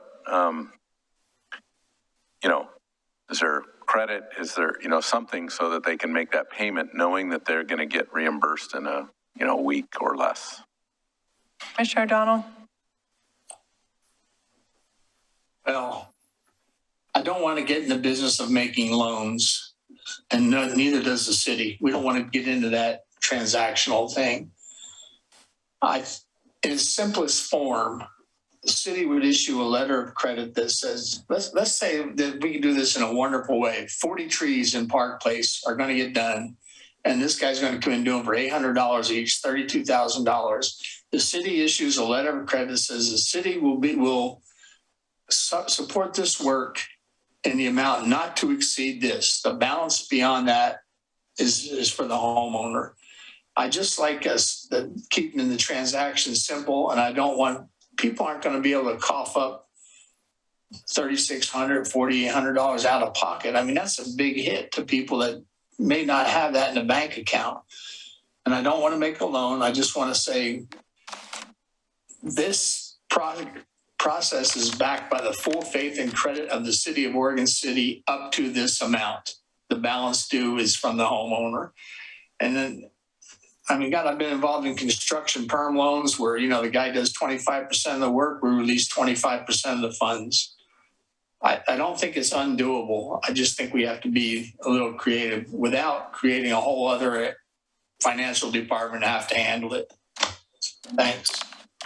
Yeah, I was thinking maybe it's only an option for big group purchases or something where there could be not individually, but if and it would also encourage the group to come together for the discounted rates, us extending help. Mr. Graham, do you have something to add here? There are other ways to do this whereby you can always, instead of a loan, well, actually, it's a loan it's a loan, but you put a lien on the house and it's repaid after the house is sold. Is that not a lot of paperwork, a lot of legalese to accomplish that? Lien on property is costly, and it's recorded, and it's, Yeah. We've been through that. It's hard for me to believe. We'll spend $250 to lien $900. Like, I just, I love trees, but I feel like this is a lot just for trees. If I'm a homeowner and I'm paying my bills and I'm, to ask me to come up with $4,500 to repair a sidewalk, to replace a tree that I never planted, I understand why it rubs people raw, and it's not going to be on the top of their priority list when they're having to pay their rent or they're having to pay their grocery bill. So, I guess the only other thing I would suggest is I would love to be able to work out the Friends of Trees thing. So if that's an option to bring back to us as far as that we need to consider as a commission decision, as far as expanding the use of the program, maybe that could be something that could be written up as a decision for the commission. Because I do think the purchase of trees and the removal of trees is part of this process. And so, as much as we can help. Smith, yeah. There's only one little glitch about that. Places that grow trees and are suppliers of trees, just like anything else in the supply chain, everybody's trying to replace trees all over this region. So they are not in, you're just not going to go out to XYZ place and go, yeah, I'll have these 20 because somebody's probably already got them reserved by now. So that is a factor that we have to put in this. And maybe what happens with the Friends of Trees program is that the number of trees that you get to pick from gets limited because of the availability. So I'm not saying that should stop us, but I'm just saying that is definitely a factor. And I'm aware of that already, that there is a problem. I would just love for our program to be as lenient as possible on the homeowner. Just you know, Yeah. that's just the side of where I'm at. I mean, this is widespread. It is. It's a big issue, a lot of money. And we're having supply chain issues, you know. If something's in code enforcement, you know, I mean, I presume they could write back and say, I can't find a tree within the 6 months or something like that. So anyway, I'm just going to assume that code enforcement has some flexibility there. But again, however we can be as lenient and helpful for our residents, I think is where I would like to be in this. It's interesting that some of the developments I don't know if all the developments up in Park Place have HOAs, but, you know, they also have their own requirements, and I'm sure they're requiring quote-unquote payments to support whatever the subdivision HOA has got responsibility for. You know, one of those things is, I always tell people, please read the fine print. If you're going into an HOA, making sure you know what you're getting into when you're signing up. You know, this might be the best house in the world, but what about your obligation over here that you're not aware and you sign everything? So just kind of how people are, they don't really read everything. I mean, so I know trees are a big part of this. One of the reasons why I tried to split this out into the sidewalk piece and the tree is because of a lot of the conversation that we're having right now. You know, again, having the right person help us make those decisions, having the right person out there to get in front of some of these tree issues so that they're not a $1,200 fix. We're trying to walk this line of, we all love the trees. Don't believe me. I'm an advocate for trees.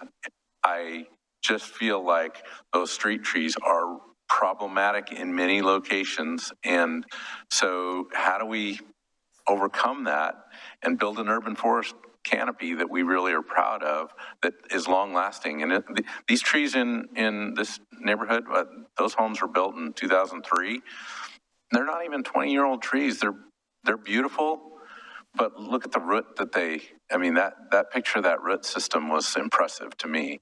And I've seen them because they pretty much have mounded up in the planter strip, you know, a long ways. I wished we had gotten in front of that before that tree became that problem. So I'm going to just keep plugging on that urban forester idea. But I like it, John. I'm with you all the way on an urban forester. Commissioner Marl? Yeah, just real quick on the tree side of things as well. In the draft, it says tree removal and replacement assistance may be available through a separate program administered under the Oregon City Street Tree Assistance Program. Is that something that already exists? Or are you saying that it's something we could? That's coming next. Okay. To me, it was, taking this one step at a time. And I know you guys want to talk about trees as much as you want to talk about sidewalks, but I felt like for me, it made more sense to bring the sidewalk piece and then sit back and figure out this tree thing. You know, I'm not the right person to do that. I don't think Laura is either. I really think an urban forester would be great to help us with that, but maybe we can contract with one that can help us, or look to other models. I did, Commissioner O'Donnell, I looked at a lot of websites, and I know the Public Works Director at West Lynn. My recollection is I looked pretty hard at West Lynn to see if they had anything. They weren't on Laura's list of projects either, which made me think that those that are in this list were those cities that have those programs, but they may have a tree program, and I haven't really done the research on that yet. So I can reach out to West Lynn as well and find out, what they got going. But All right, so the last things I'll mention as far as improvements to this, I think it would be helpful if you split the section and procedures on if you haven't done work yet, here's the process, versus if you're asking for reimbursement because you've already had work done and you have receipts and stuff like that. Right now it's kind of all runs together, and I think you got two different processes. And again, just to make it easier to understand for the people who are asking for reimbursement versus people who are just asking to be part of the program and getting started. I like the program. I like the $200,000 that you started with. I like that this is a test program for 1 year. I think you're definitely on the right track. So I want to give you some positive words. I think this is all headed in the right direction. That's really good.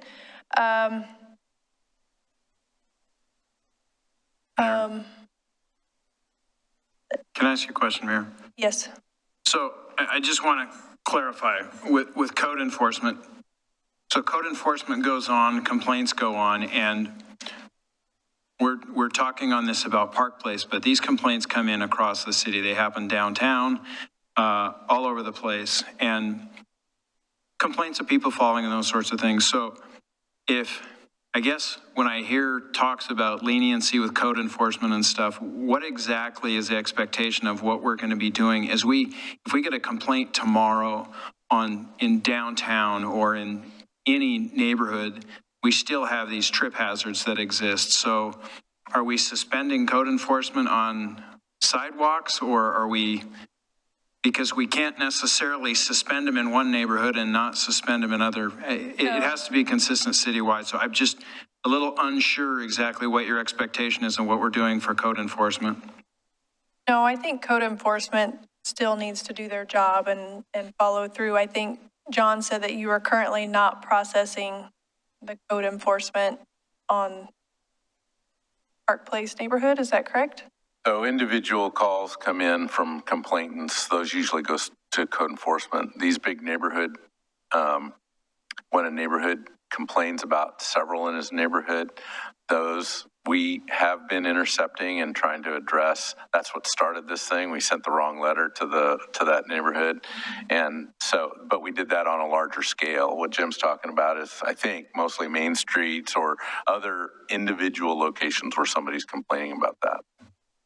I guess what I'll say is what I meant for leniency is understanding that there may be supply chain issues or not, making sure that we're giving homeowners time to get a tree in. I'm not saying they shouldn't repair their sidewalks or, try to move as quickly as possible to prevent the tripping hazard because there's a liability there. But when it comes to replacing a tree that's already been removed, and I think there's some time there of where it seems reasonable to be lenient on the homeowner to try to find a tree, try to get a replacement, whether it's saving up more money. So I don't know if our code enforcement is, all right, you fix the sidewalk and now you need to replace a tree in the next 2 months kind of thing. It sounds like there was some leniency built in knowing that we have planting time. So that was just kind of what I meant of, I don't want to start fining people because the tree supply chain and they can't find a tree, that just seems ridiculous to me. So I would.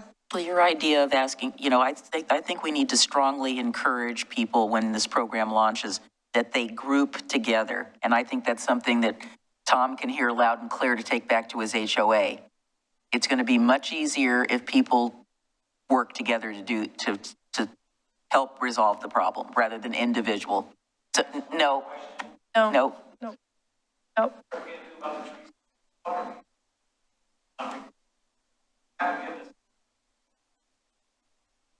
He said he's coming back. Yeah, I think to the code enforcement topic, we've got a pretty long record of, we used to be 90 days. We've kind of expanded that to be 6 months now. And we, if they're moving in the right direction, we're working with code enforcement and we're working with our staff to get through that. So I think we have a long track record of being helpful with that. But you're right.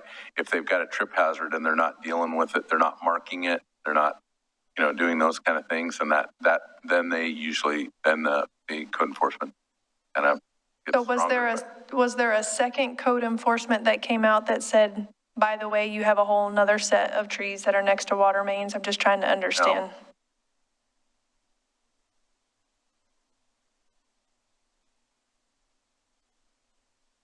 No. So it sounds like I know of nothing like that. Fine.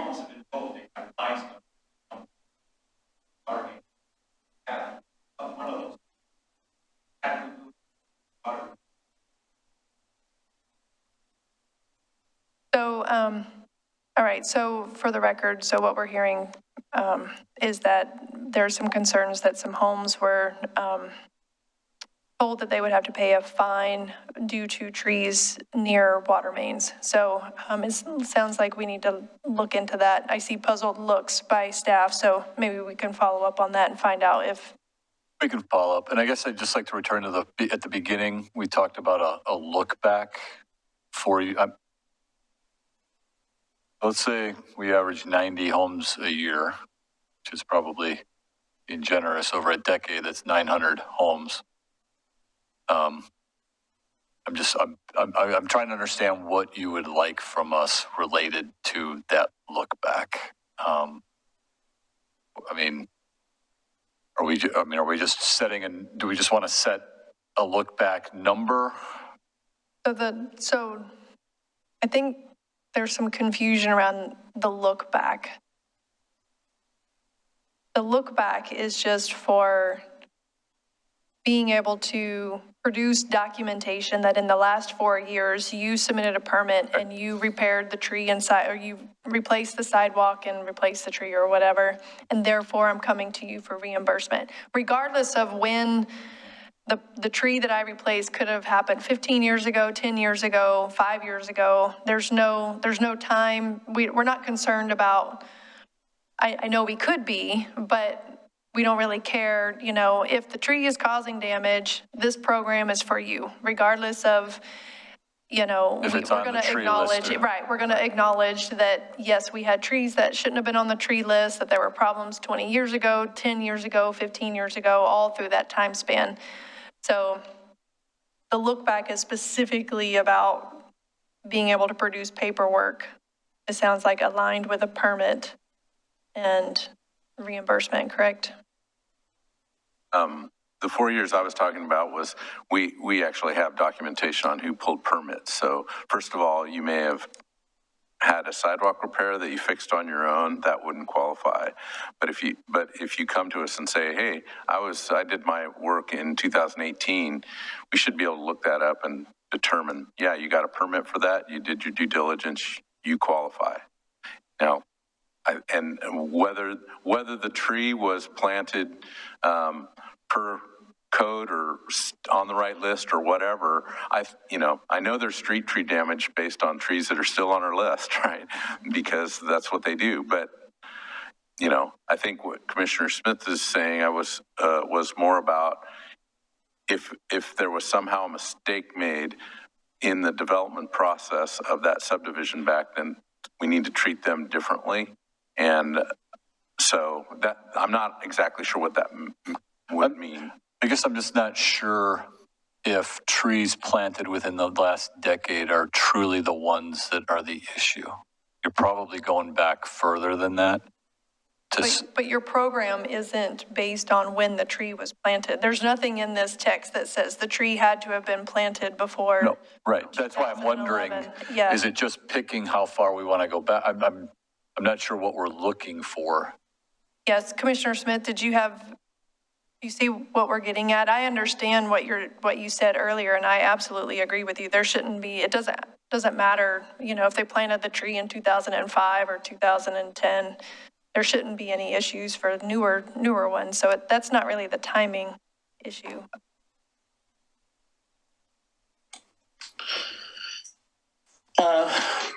All I know is this has happened before. We didn't deal with it. It happened again. We didn't really deal with it, and so now we're dealing with it again. So I just want to. I mean, if staff isn't going back and looking at that history, then maybe we all should, because this is something we've known about for a long, long time. And so my basic point is the city is responsible for some of this, clearly. And we need to be consistent in the past, what we did with individual homeowners and what we're doing now. So Commissioner Smith, are you suggesting that maybe they don't have to provide a receipt from when they replaced the sidewalk, that they just need to, maybe we just have permit information knowing that it was for that purpose and we're giving them money?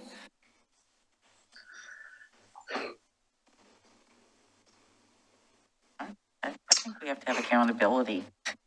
So I guess I understand where you're coming from. I'm just trying to wade through what our options are. I think what staff proposed is because we're trying to marry some accountability with, verification that, And if we don't figure it out, the citizens will figure it out and come after us themselves. Yeah, they'll let us know. I mean, I think the look back of what you have right now is fine because, I think the bigger question, yeah, we picked 4 years, right? The commission could say 6 or 8, right? I mean, it's just a number. I'm not sure what the benefit, I'm trying to understand what kind of information you'd want if you wanted us to do it. But it sounds like we might be okay with what we've got right now. Really, it's just a policy decision of how far back do we offer reimbursements and with what type of a documentation. Right now it is, let's say we say 8 years ago, we would say, okay, 7 years ago you pulled a permit, therefore you're reimbursed. If you did not pull a permit, I'm sorry, this program is not available to you. Commissioner O'Donnell? I think pulling a permit is an essential part of it. And it allows verification. I mean, how long does somebody supposed to keep business records? It's only 7 years, right? So, I mean, we got to start somewhere. Let's give it a try as this test program and see what the reaction is. So we're faced with. We can always make changes. That's right. It's a test program. Give it a year. I think we got to work out the financing part of it. I like what Commissioner McGriff said about a group approach to it is going to get them the best price and is going to be most easily manageable from the city's perspective as far as making payment. Get some language correct as far as the city's extent of their financial obligation, and with no further liability beyond that. I think it's doable. I just think we have to refine it one more time. I would have loved to have got it done tonight, but I just can't see it tonight. And I appreciate John going and asking. I heard the Westland program was successful. Well, great. What's one more question to ask? Okay, so I think we're done with this item for tonight. I think you guys are going to end up still working on it. We do have executive session and we still have some communications, so I'd like to move on in the agenda. City manager's report, now that you just put your mask on. Nothing tonight, thank you. Nothing from city manager. All right, commission committee reports. We'll just go through them really quickly because normally it's pretty fast. Beavercreek Employment Area Blue Ribbon Committee, Commissioner O'Donnell, I don't think they're meeting. Good, but I know what he said, they're not meeting. Yeah, nothing in their report. Yep. Citizen Involvement Committee, Commissioner Marl. We mainly just heard presentations that we've already heard as a commission, so nothing that I want to take time with. All right, Clackamas County Coordinating Committee. I already gave you the information I was going to give you about the housing. The other thing I would say is that Clackamas County Coordinating did have their retreat. It was a virtual, smaller retreat. The parts I attended were around transit and improving transit in and all over Clackamas County. Some good conversations. I think it's going to be a continuous discussion. And if anybody has any specific questions, I can look back and see if I have any notes. But Clackamas County I-205 Tolling Diversion Committee. Have you guys met? No. We have not. I had an interesting conversation with Mark Meek, who said that they had, and this is not specifically the tolling, but that funding from the Rose Quarter project was reallocated to 205. And I told him he needs to start publishing things if that's correct. That item is often called the flexible penny. And believe it or not, yes. Yes. And what that means is essentially they did agree that was a change in the legislature in this 2021 session that would allow they would allow other projects to go in front of the Rose Quarter, and that penny, that flexible penny, to be used on other projects. Originally, the original language had money specifically tied to that Rose Quarter project, and because that project has had all kinds of issues, which you've probably all read about in the paper, Mark Meek was one of the legislators who worked to try to get that flexible penny so that we could move the I-205 project up, and that we could move, that ODOT could move funds around since the Rose Quarter project was not ready. Could I ask a quick question to the committee members? So I guess this is something the public has asked me because there were several articles in the Pamplin media papers, one by the director of ODOT saying, isn't tolling like really great? And then another one, Lucinda Bassard had some sort of letter to the editor in the paper as well.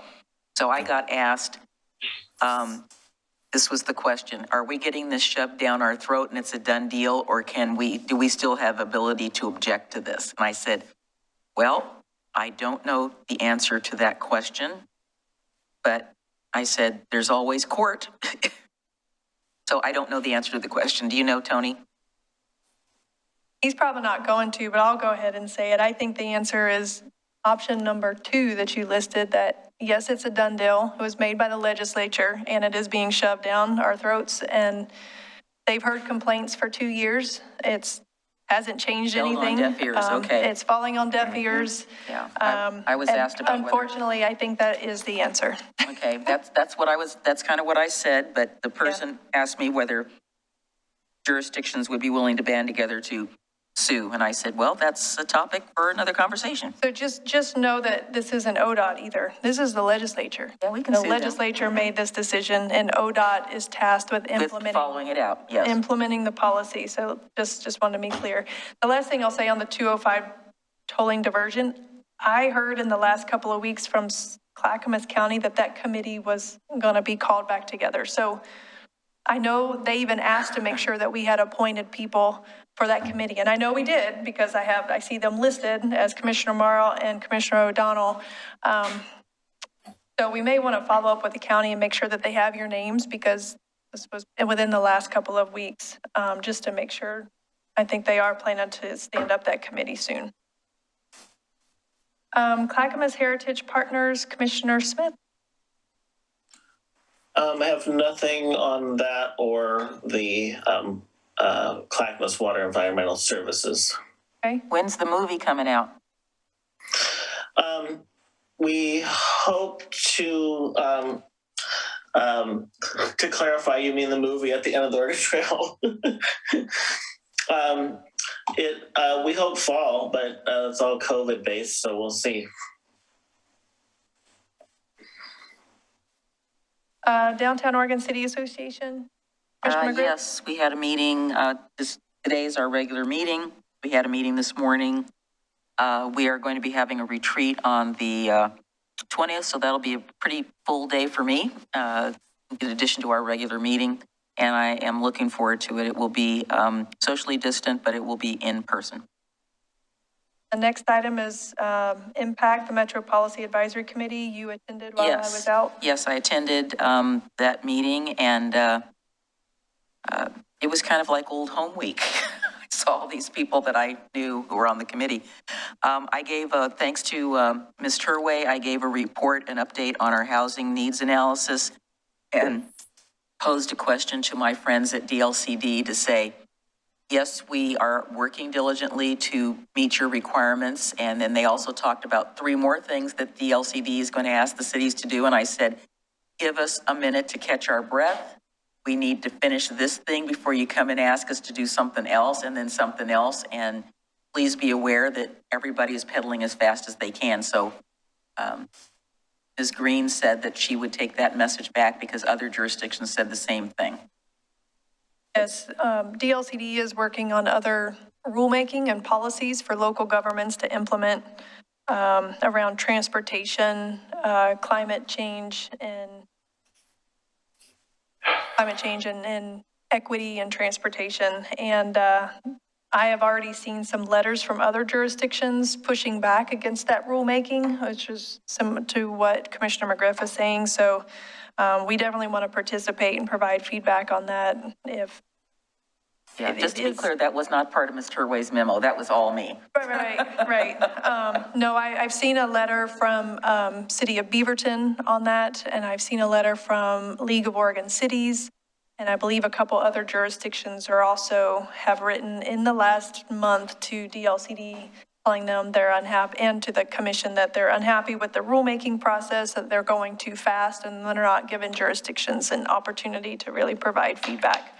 Yeah, the other thing I did add, Mayor Lyles Smith, is that I said that we are working very hard because we are in the process of updating our comp plan, and we are balancing the needs of the state against the needs of our community. And I said the community needs are going to come out ahead every time. So I said, be aware that we are responding to the people that we're responsible to. So not like we're ignoring you, but we've got competing priorities.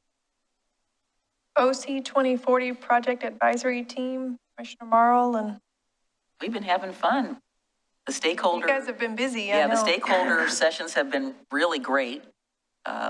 Nothing too off the wall or anything. I think they've been, I actually got to observe the last one. I didn't unmute my screen or anything, but I was wandering around with my computer while I was listening. So I did mostly listening on on the last one we had with the environment. So I think good feedback. Yeah, so now we just regroup and kind of summarize, and I believe there's going to be a survey sent out to try and make sure that we got all the fine points from those. Right. The Governor's Willamette Falls Locks Commission, believe it or not, I just now got the appointment. Oh my God. I signed it the last meeting we had 2 weeks ago. And to make it even funnier, the duration is through the end of December. This December. Yeah. I have questioned why that date was put on the duration. I've gotten some agreement that was very puzzling, and I thought if it was just for 3 months, then why did we even go through this process? I don't understand. So there seems to be some confusion around when the Willamette Falls Locks Commission will sunset with the passage of the legislation that essentially is standing up the Willamette Falls Locks Authority, which is the new agency that is to take over the management of the locks and all that kind of stuff. And so I believe the language, I went back and read the bill from the legislature, said that the Willamette Falls Locks Authority was supposed to be stood up in January by the governor. And so the meeting that the commission had, which was just a couple of weeks ago, was providing input on who potential members of the new Willamette Falls Locks Authority. So we've got two different groups that are we're thinking one is sunsetting. I've been told that they thought that there was going to be overlap, but the fact that my appointment only went to December 31st makes it seem like there's not going to be any overlap. So there's confusion there, but that's essentially what's happening is Willamette Falls Locks Commission is working on sunsetting and I would say transition of information and as being as helpful as they possibly can to the new authority, which will be established in the new year by the governor. Oregon City Tourism Stakeholders Group, Commissioner O'Donnell, Commissioner Smith. Most of what I would contribute on that is because input received on the tourism component of the economic development plan, and probably would do well for Mr. Graham to come before us and give us a full-blown presentation at some future point. Plus, I owe him a visit to sit down with him and look at a presentation he has. So that's where it stands. I would agree with that. Thank you for bringing that up. Commissioner Smith, do you have anything else? No. All right. Oregon City Westland Pedestrian and Bicycle Bridge Concept Plan.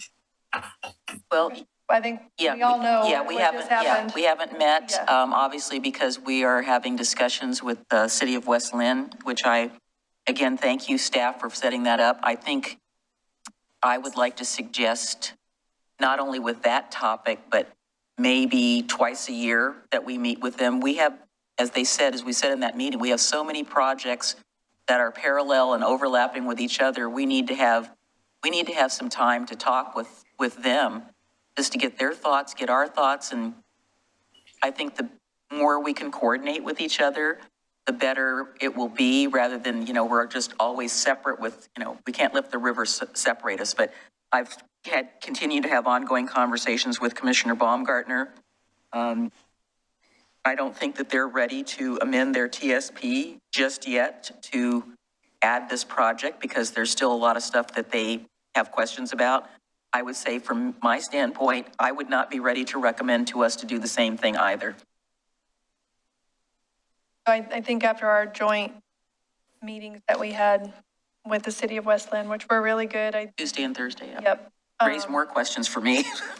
Yeah, I think that's just, it's going to be coming back to us. I think was where we landed at the end of that each city was going to have their own discussions coming out of those joint meetings. Yeah, so I think we were planning to bring, I guess the direction that I heard was to bring it back to each of the individual commissions. And we were planning to bring it back, December, January timeframe.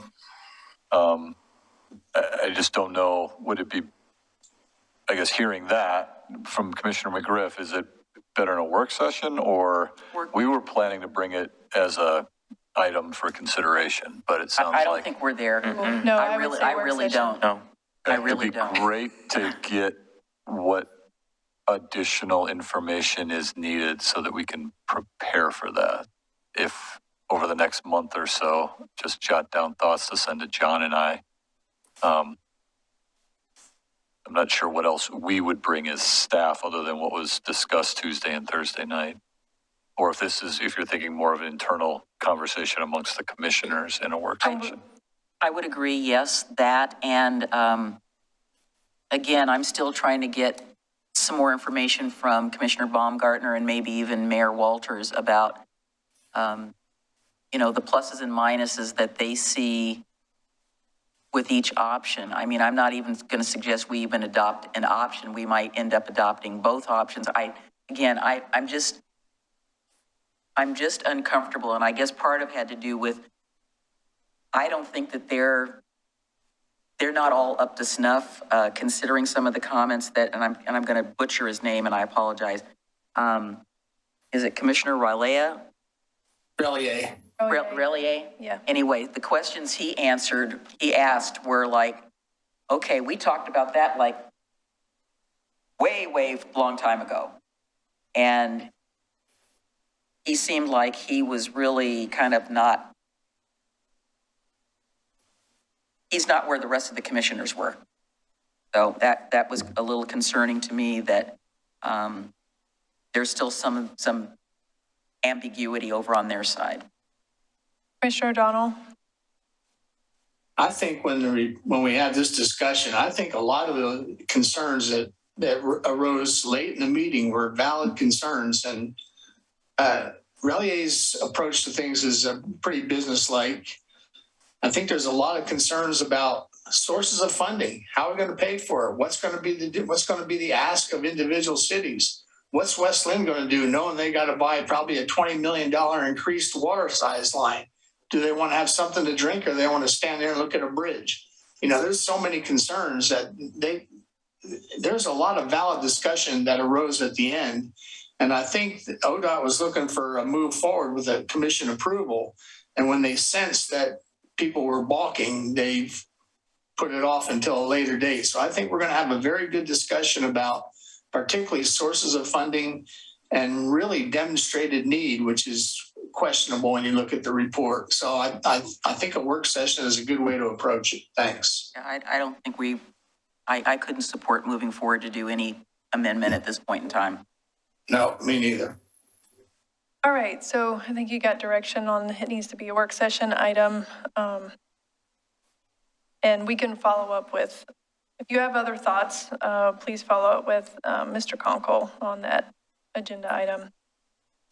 South Fork Water Board, Commissioner O'Donnell and Commissioner Smith. We haven't met, nothing new to report. Thought you met when I was out of town, the same day as Impact. We have Rocky, do you want to pitch in? Commissioner Smith. I'm trying to remember what was on our agenda. I don't think it was anything of substance that was a great concern. Yeah. Mr. Parnell has been cited in town. What do you say, Commissioner Smith? I can't think of what we went over, honestly. All right. Willamette Falls Land Use Heritage Area. Yes, I think I reported at the last meeting that we had hired a new ED. And at our meeting next Monday, we are having our first in a series of diversity, equity, and inclusion workshops. The board is committed to expanding the narrative about the Willamette Falls and Landings Heritage Area to include many more voices that have not been heretofore heard from in the past. So I'll let you know how that goes. All right, and then the last one is the Willamette Falls Legacy Project. I think we talked about that one a little bit earlier about where things were really standing and kind of hanging out.